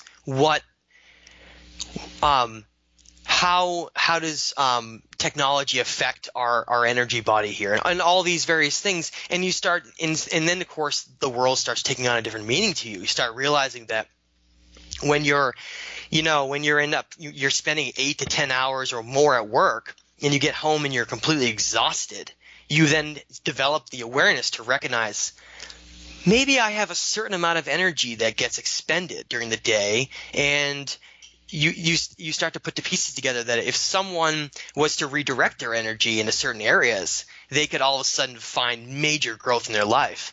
Everything could change if they were to say, change their life in many ways. Like, instead of watching TV for so-and-so hours, I'm going to decide to go hiking, or I'm going to decide to do some research into history, or whatever it is, read a good book or something.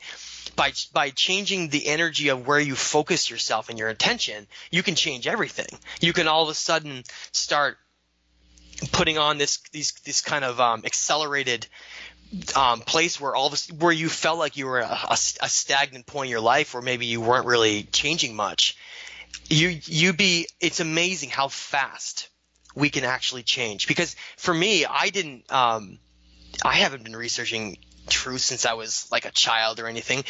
A lot of this happened in a much shorter time period than some may realize, of even the mind-boggling putting together of so many concept things. People can do it in a much shorter times than they realize if they take it in steps and stages and don't take on too much. And that's a problem for the way that I tend to and of course it's something that I'm working on, is if I'm with somebody, like just sitting down talking to them, and I want to try to go a certain direction with information to try to help them, and they're with me, right? And they're, oh yeah, that makes sense. And I get to a certain point and I just keep going. To me, I have to be able to tell myself to shut off and then let them marinate with that to figure it out. But of course, that's something I'm still working on, is that I tend to keep going, and I end up going to the point where I lose them, and then the progress I had made then gets lost too, because then they end up getting kind of lost within all of it. So we have to just take this in stages and steps, and if we do that, I call them laying down foundations of truth. You lay down a foundation is true. Like you lay down the foundation of, I know that I'm happy when I'm doing these activities, and this is how I feel the best. Well, then do those things only. Lay down those things. You lay down foundations of ways you can change, and information that you can take in at certain times. And you just kind of follow that progression.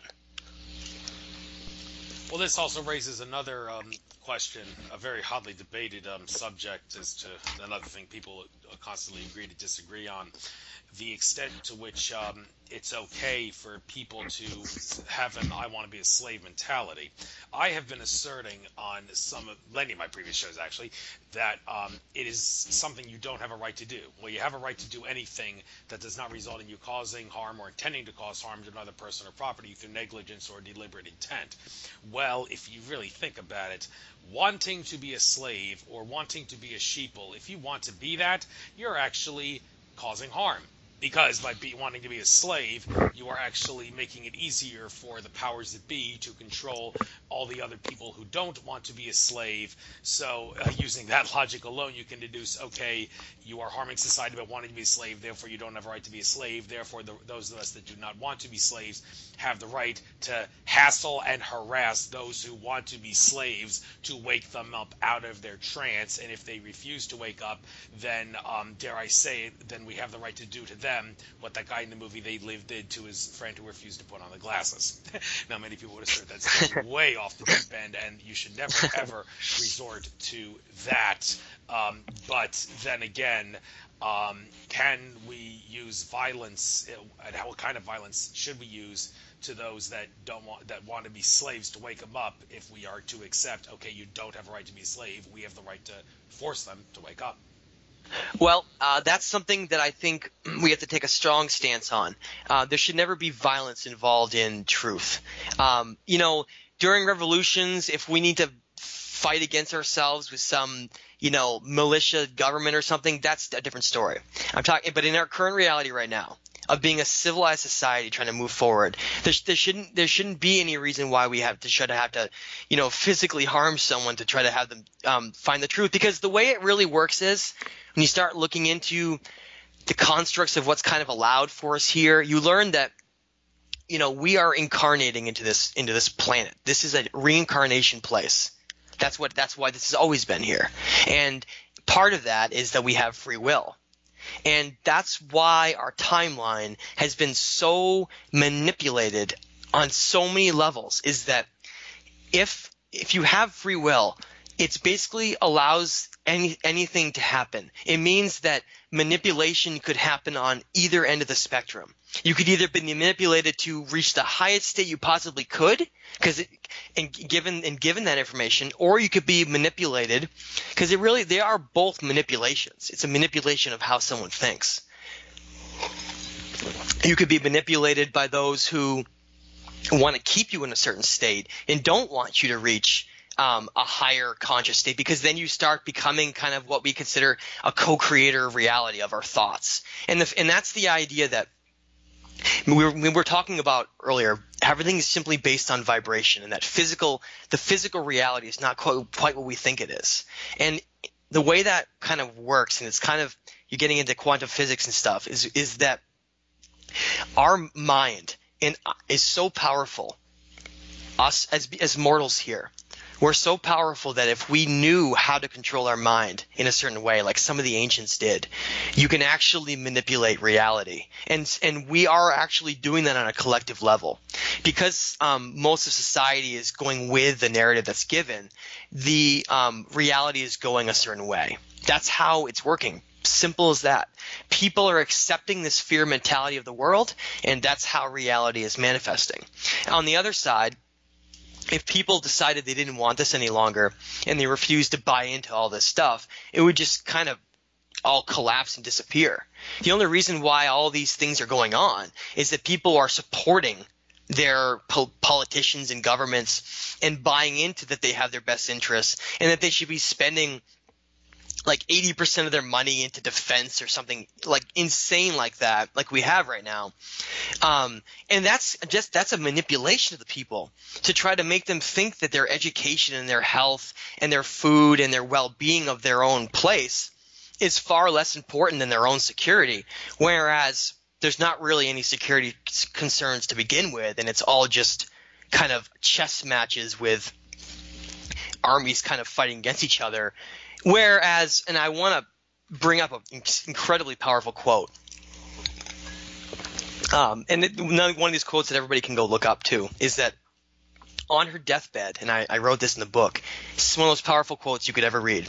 On her deathbed, Meyer Amschel Rothschild's wife, who was the mother of these sons who became who were sent off to all these different cities to become bankers, which is how this whole system is created. How these wars are all done is they simply just finance each side of the same war. That's been happening all along. So on her deathbed, she is dying and she no longer cares anymore, and she's passing on to the and she says right before she's about to die, if my sons did not want war, there would be none. And it's like the most powerful statement, because you realize, and you look at history and you look at the ego, all these things I've been talking about, and these families that have been kind of doing the bidding of these gods, you realize that they've been just manufacturing all these wars and these events like the sinking of the Lusitania in World War I and the Gulf of Tonkin in Vietnam. They're all just these created, staged events. I mean, you look at Pearl Harbor. There's hard evidence that they knew days before, and even just completely allowed because they needed a reason, that Pearl Harbor was going to occur. And the more you look at it, the more you see that there may have not been any war if it wasn't for them. And that's an extremely disturbing thing to think about, is that our own instability that's blamed on our supposed barbaric past evolutionary ways is actually just this derived pushed timeline to keep us in such a mentality of violence and fear that we're going to will that to happen. Look at the Roman Empire. While their citizens are watching this entire Roman Empire collapse, kind of like the United States right now, by the way, they would just simply use things to distract them, like the Roman games. They'd have these great showings of violence to keep the masses all distracted. Of course, that's a two-part thing, right? You keep people in a violent mentality and you keep them entertained. It's perfect. Whereas all these problems and these things never ever get looked at because they're being distracted. Well, look today. Look at all the things that are shown on TV. Lost in this world of reality shows where we live other people's lives and all these weird, strange things. Watching barbaric sports all the time. It really hasn't changed. It's just to keep us distracted in this state where we'll allow this continuous tyranny to occur. I mean, if you think to yourself right now, if you're any kind of a conscious person, and you think that other people are evil, and you're going to go over to some country and get a gun and shoot them, that person has done nothing to you. They haven't even done anything bad probably to anybody. They're just some enlisted person for the army, just like you were.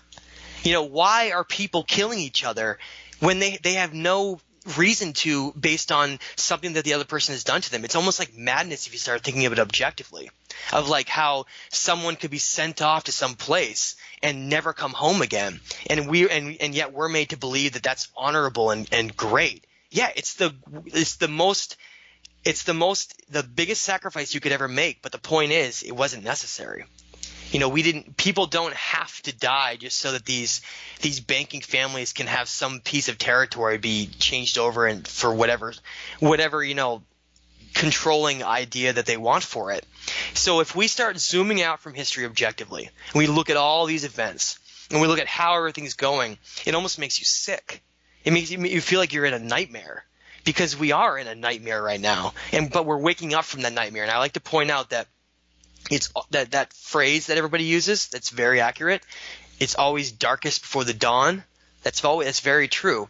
As we leave this time of Pisces and enter the time of Aquarius in 2025, we're in that changeover right now. We're in the darkest before the dawn. Now let's just get to the dawn. And how do we get to the dawn? Well, we have to come together as a collective conscious community to, like you said, people are pawns in all this. How do they not become pawns? Well, take control of your mind.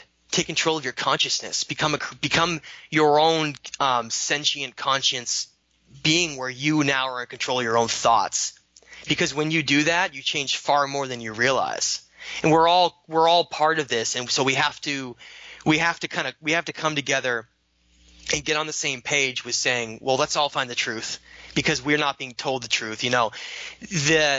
the head of the Egyptologist has been this hand-picked person who's been in charge of that department for years and years and years and years. And whenever evidence comes up, they always completely turn it down and dismiss it. And nobody thinks about that. Nobody connects the fact that we just had sonar, or we just had radar that penetrated below the Great Pyramid of Giza and the Sphinx and found these massive underground tunnels. That came out in the news, but nobody wonders why nothing's been followed up, right? That's how we're kept completely ignorant in the fact that we're so caught up in all these things that distract us in our own little world, in our own lives, that all these things that happen, we never even ask anything. We never even say, what are those giant tunnels under there? Hey, wait a minute. If you read into ancient history, you find that there's supposed to be massive underground tunnels under the Great Pyramid of Giza and under the Giza Plateau. Maybe these are the halls of Amenti, right? That you start to realize that the reason why we haven't been told what those tunnels are is because it connects back to the very same thing that we've been talking about all along, is that the history has been hidden from us and that we have to find it ourselves. And some authors have broken out, but they're still somewhat considered not mainstream. So we have to be careful where information comes from, and we have to try to put down these foundations of what we know is truth within ourselves. And by doing that, we really can change everything in our life. And it's difficult, but it's necessary. Wouldn't you agree, Andrew? Yeah, but since you mentioned that thing about it being not mainstream, it's makes you want to do a double facepalm, if you will, that in order for something to be acknowledged as fact, the government and or mainstream media has to acknowledge it. When you realize the government and mainstream media lie some more, and lie even when telling the truth would do it good, it makes no sense to think that they have to say for it in order to be acknowledged as fact. But that's how people work, Andrew. I know, and it's pathetic and sad. And speaking of how things work, you mentioned quantum. I wanted to get into a little bit of this, and also another subject that's kind of become pertinent now because of the way people are going to handle the upcoming eclipse. Well, first of all, quantum reality. I have often asserted that what is God? What is the creator? What is, well, its source, God, creator, whatever you want to call it. It is infinite consciousness. Now, where am I making that assertion?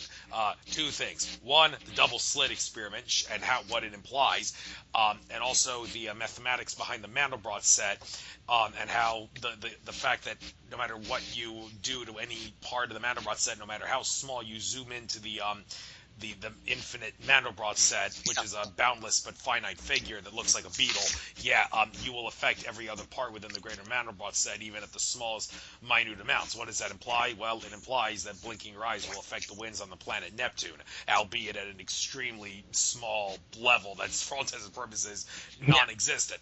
But that's how reality works, is everything is infinite, and everything is affected within the greater whole. Right? Exactly. Yeah. But this whole thing about whether or not we should obsess about quantum reality, some would say that quantum physics, that's the nature of how the third dimension of consciousness works.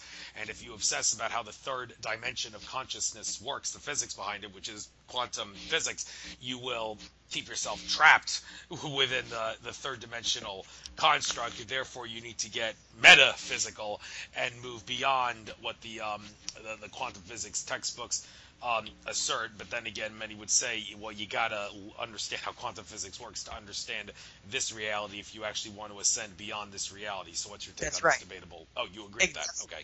Yes, absolutely. That was well said right at the end. I agree that there are so many layers to understanding how the universe, and actually you really got to call it the multiverse, but we're going to call it the universe just for simplistic terms here.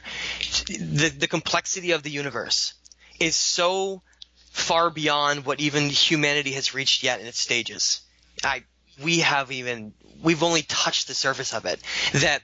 That's how it's been so easy to mislead us, because our perceptions are so limited to this visible light spectrum, whereas it's very easy to mislead us. So let's look at, you mentioned quantum physics, learning how energy reacts to everything around it and how we are part of this kind of holographic vibrating world, and that things are not as solid as we think they are. And then we could zoom out past that and we start learning and adding in the fact that there are dimensions above us and dimensions below us, and kind of how we even have to look at how time works and how time and space works, and how, well, if you're looking at a star in the distance and that light is just reaching to you, and that certain amount of time has gone by, is that light coming from the same dimension as you? I mean, it's so complicated beyond us that we're almost just like putting the pieces together right now of understanding this complexity. Now, what is all that complexity, right? How is it possible that we could have this such a complex and designed universe that if you look into it, if it was in such a way that was differing by just a small degree of, design for how gravity works and how all these various components work to the universe itself, if it was even a fraction of a degree off what it is now, like everything would collapse and nothing would work. It's so perfect that you see that it's almost like it gives the design out for itself. You know what I mean? So when you look at something like the golden ratio, the Fibonacci sequence, we look at these connected things where we look at an ancient shell and we look at things like the universe, and we look at a flower, and we look at all these things, and we see that it's all connected through this spiral. Look at the image of the background of your show. It's always connected to this sacred geometry of everything in the universe, and how it all derives from the same design. Only it could almost go like infinitely smaller. Like if you took a cell of a human body, the way it looks, it almost looks like an entire galaxy, or it has like components of something far larger than itself. So everything is so creatively designed and so perfectly designed that it screams for some kind of a creative being that's made it. And that's the amazing aspect to me behind when you realize what the term God really is, and that it's not these Yahweh and these beings who have pretended they're God. Of course, and that's been the big thing here is these beings to pretend they're God. Whereas the term God to me has been a very polluted term, and I don't use it anymore. I use something like source or prime creator or whatever, or wherever these various terms, back to this creative design behind the universe itself. And that if you look at the constructs behind it, it's almost perfect, right? It gets back to Shakespeare to me. It's this great stage of experience where every expression is allowed here. Everything's possible. And that's why all these evil things and all these good things are allowed to happen, because every expression is possible. But there are very creative constructs put in place so that those who do evil actions will have ramifications in the future, so that there will be some hidden design behind how the reality and how the timelines of the universe go. So how does that work? Well, if you do something terrible, you have something called karma. And when you reincarnate in another life, that karma is going to follow you. It's the energy that you have done. Because like you said, the idea of just flapping your eyelids and having that have some small impact on Neptune, everything has an impact. It's why it's called the butterfly effect. Every action we have has an equal reaction. So that's why we have to realize that our actions in this world matter. And yet, of course, we've been made to believe that they're not. They're all just random and meaningless. But if we realize that we're part of something great, part of something that's connected to the entire universe itself, we'll then look at how we're spending our time and what we're doing with our energy in a completely different fashion, because we'll connect back to the fact that we're part of this great story. And that's why I go back to Shakespeare. Because if you look at the fact that he realized on a very deep level, he was a very, very smart man, he realized that there were these actors and there were these extras and there were these malevolent and benevolent forces, and that they were all playing roles.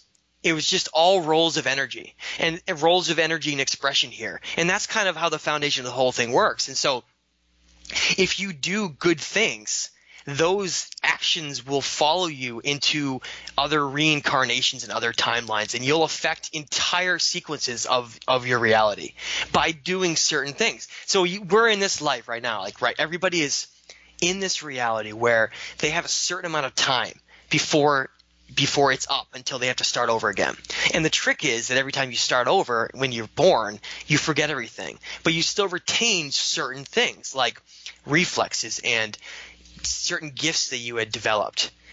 Quantum thinking, the ability to think about things in multiple ways rather than just a singular thought. And these types of things follow us, just like these dark things follow us that we've done. So if you've murdered people and you've done horrible things, then just imagine how maybe your incarnation may go on another life, or whatever various things it may impact and follow you all along. And that's kind of how a lot of these archonic and lower dimensional beings get kind of trapped in their own hell. Because lifetime after lifetime, if you are evil and wicked, you can eventually become trapped and exist only in the lower dimensions. You no longer retain that light spark of being in the third dimension and above. And that's how I see beings all throughout time, if you want to get real deep, getting caught in this lower dimensional world. I mean, these are all just entities that have thrust themselves, of various beings all over the universe who have thrust themselves throughout their actions to eventually exist in this lower state. It's all just states of vibration, right? If you were to do horrible things, I just finish up really quick. If you were to do horrible things, you're going to have a lower vibration. If dimensions are based on certain states of vibration, then all lower dimensional states are based on a low, very, very low dimensional state. Just like if someone reaches their highest state, they're reaching a higher state of vibration. That's why dimensions are the way they are. You're reaching higher states of yourself. Yes, and speaking of vibrations, it has been asserted by those who can communicate allegedly with entities of higher consciousness that the idea of string theory is not a theory, it is a fact. There may be a few kinks in it that haven't been worked out, but yes, everything at its most basic level is comprised of vibrating strings, so that's something that people, I think, is definitely worth researching a little bit further. Just for the hell of it, I hate to cherry pick and nitpick like this, but you mentioned William Shakespeare. You do realize that the actor William Shakespeare did not actually write the Shakespeare plays; they were actually written by Sir Francis Bacon and his minions. But you realize, I'm sure when you reference Shakespeare, you're just referencing the mythological Shakespeare. Yeah, that's very good. That's very good. And Francis Bacon is actually, if you want to get into the founding fathers and who is the inspiration behind this new Atlantis and this new founding country of freedom, Francis Bacon was actually the one who's directly responsible for that. Thank you for bringing that up. Francis Bacon is a fascinating figure throughout history who I see has a very benevolent and very good figure who has been trying to help all along. Is he some great being who is just kind of using that Francis Bacon person to kind of influence things? I think so. It's very interesting. Yes. Since you mentioned Atlantis, one quick thing. You mentioned Enki. That's the equivalent of the Greek god Poseidon, and Enlil is the equivalent of Zeus. Since you mentioned that, when I had Eric von Daniken on, I talked a little bit about Atlantis. He's strongly of the opinion, and so is this guy Frank Joseph Hoff, who I recently had on again, talking about how Poseidon is the founder of Atlantis. But that, does that make sense? I mean, if you believe that Enki came along with the Anunnaki 450,000 years ago or so, and genetically engineered humanity 300,000 years ago, Atlantis would have been after that. Does it make sense? Is there a part of history that we're not including that maybe you can elaborate on and say, yeah, that same Enki was the one that helped found Atlantis? That's a great point. Let's end with this topic. Well, I do have one more thing I want to quickly bring up after this. Okay. We started a little past 6, so we can go a little past 8. I know you're eager for knowledge over there. Yeah. So Atlantis is a fascinating thing. Again, one of these things, just like all these categories, starts to really make sense, doesn't it? All these things are the most important, are the ones that have been made into a myth or inverted. And that's how history works. Go to one of our most important philosophers, Plato. In the Timaeus and Critias, he talks extensively about Atlantis. He talks about how it's west of the Pillars of Hercules, which we know is Morocco and Spain, and how it disappeared and was destroyed around 9,000 years before him. And then we look at geologic records of these cataclysms that were on Earth and how the Bible talks about these floods. And we start connecting all of these cuneiform tablets like the Atrahasis talking about this flood. And it starts to really make sense that something terrible occurred on the Earth between 13,000 and 12,500 years ago that wiped out what we consider an entire golden age of civilization. Now, Francis Bacon and these founding fathers were simply trying to emanate and recreate what was lost in Atlantis. Now, you brought up a good point where who is the god of Atlantis? Well, Atlantis, the god of Atlantis, the founder was Enki, who was Poseidon. And of course his brother was on the other side of him. The war eagle brother was Zeus. We're going to make that clear.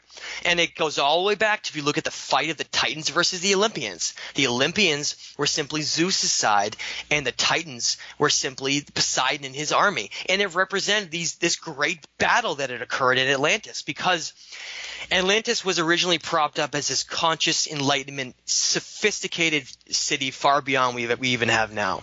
And it was on the subcontinent that used to exist where the Atlantic fault is right now. It makes sense how something like that could disappear if it's on a major fault line. And so, especially out in the middle of the ocean. Poseidon created this city around higher consciousness. And of course, it was a city based on this snake dragon wisdom, right? Just like Thoth then wanted to create with the Mayans and the Aztec and the Inca. That's why it's all connected. It's these Atlantean connections.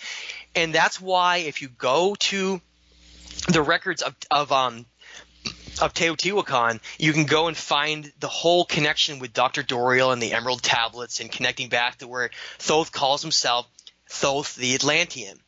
It's exactly right there in these writings, talks about how he simply was trying to recreate these civilizations of Atlantis, right? So Atlantis was destroyed in these cataclysms that had to do with the same type of scenario we're kind of entering right now. It's these horrible impacts from this planetary body that exists, and connections with comets and meteors and tsunamis and pole shifts. There may have been multiple disasters that all occurred in a 500-year period, 500 to 1,000-year period, that was also responsible at the same time. Think about all of these megafauna that existed all over the northern hemisphere. I've talked about this in past shows. I have a show called Global Cataclysms and the End of the Golden Age of Civilization on my channel. Check it out if you're interested in this area. But I talk about how you think about the saber-toothed tiger and the woolly mammoth and all of these creatures across the northern hemisphere that just disappeared overnight. Not overnight, but literally overnight if you look at geologic timelines. Some of them have been found flash frozen. And because there have been these disasters that have caused such drastic climate changes that we've had massive extinctions. And I want to point out, it's very interesting to look at where the remaining megafauna on our planet in their more original form still existed. Like Africa, far away from where these ice fields were.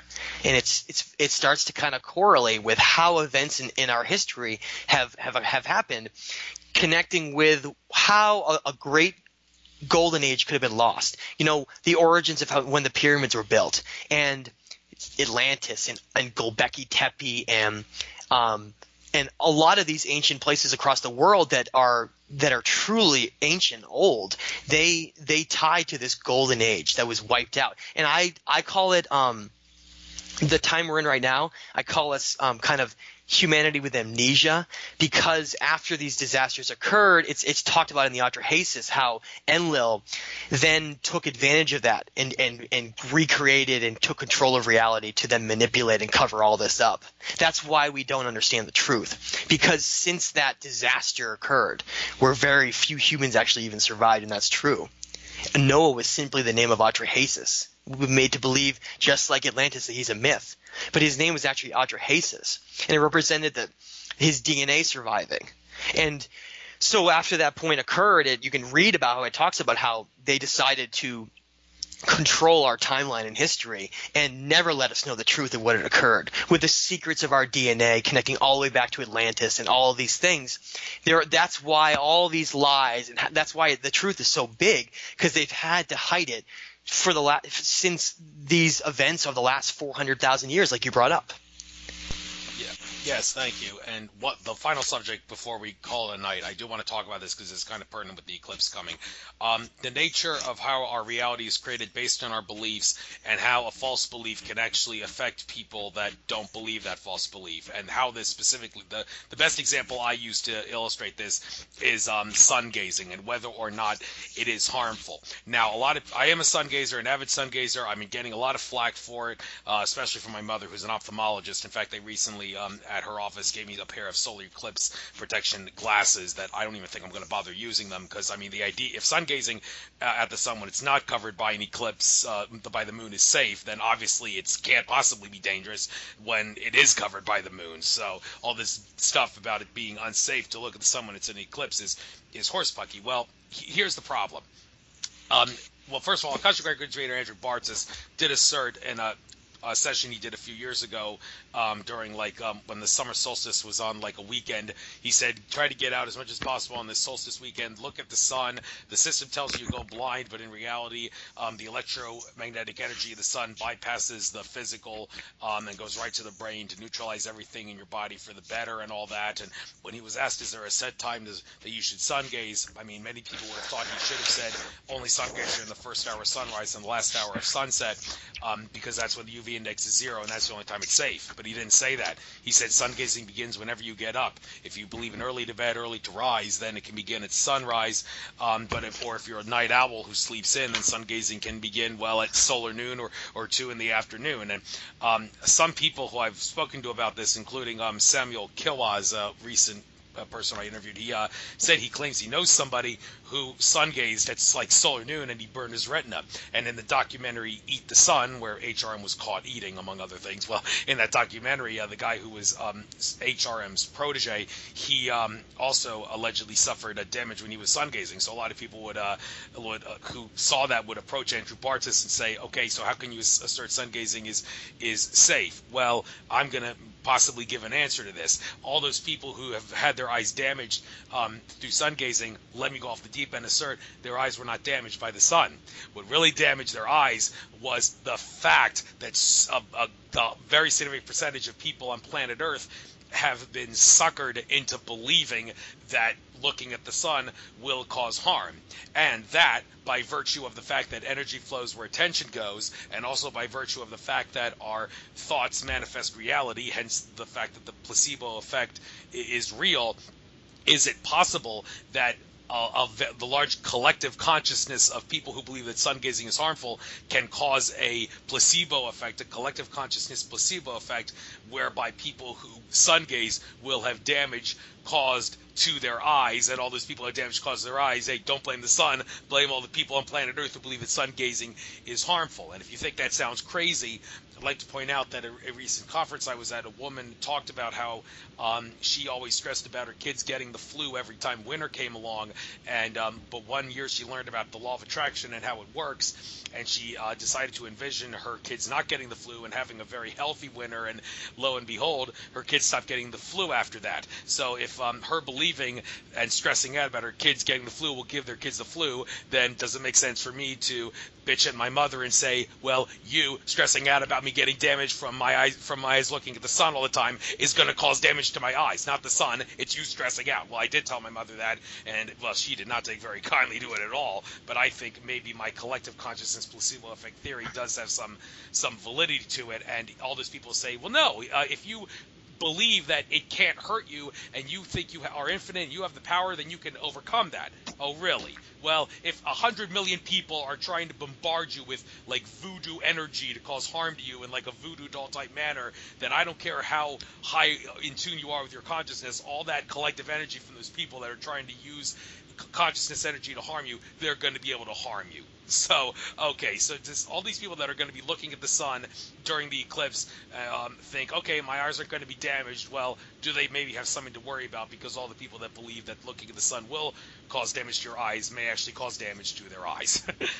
Well, there's some good points in there, and I really do agree with you on the idea that we do create the reactions within our body. If someone was to realize that someone next to them had like a disease or something, and then maybe they at the same time have a little cough, they can actually cause themselves to be sick by extreme worry and thinking that they are sick, they will get sick. We manifest our own health so much more than we realize through stress and through the intentions of what we want within ourselves. And so the same thing can happen if someone's really fearful of, like you said, never looking at the sun or whatever, and being scared of it. They could maybe do something negative to themselves by just the sheer energy of their own negative thoughts. I think you're right in that. I don't want to comment on the idea of someone looking at the eclipse without glasses, because I haven't done enough research into that to know anything about that specifically. I do know that they talk about that being a big no-no, and it's interesting because I am a sun gazer as well. I specifically like morning, but I do like evening as well. And it's a powerful feeling when you stare at the sun at that time of day. You never feel any negative effects when it's that low in the sky. It's actually really neat. It takes on a completely different feeling. You start connecting to it, and you start receiving information and energy. And so, yes, I see a lot of direction has been pushed of us to be separate from the sun, because the sun is a deliverer of energy and higher vibration and conscious energy. And so that's one of the reasons why chemtrails are done, and one of the reasons why a lot of these things are done is to block out the sun, because the sun is an activator of our pineal gland and our higher self. And of course, too much of a good thing is bad. So obviously everything needs to be in balance. So don't just like sit out in the sun for 8 hours a day and think that that's good for you. It's always good to be in balance. But at the same time, think of the vast majority of the people in our world. They just sit inside all day. I comment this all the time. It's like we're this sick species, that we're the species on a planet who runs from building to building simply because we're like afraid of being outside. And that's such a strange thing to look at objectively of a species on our planet who doesn't even like being outside, and it's so odd. But and I just see that as the mentality of this misdirection and distraction of us. Don't go outside. Don't be under the sun. Don't be outdoors. Don't have those things affect you so you can reach a higher state. I see it all as all being connected.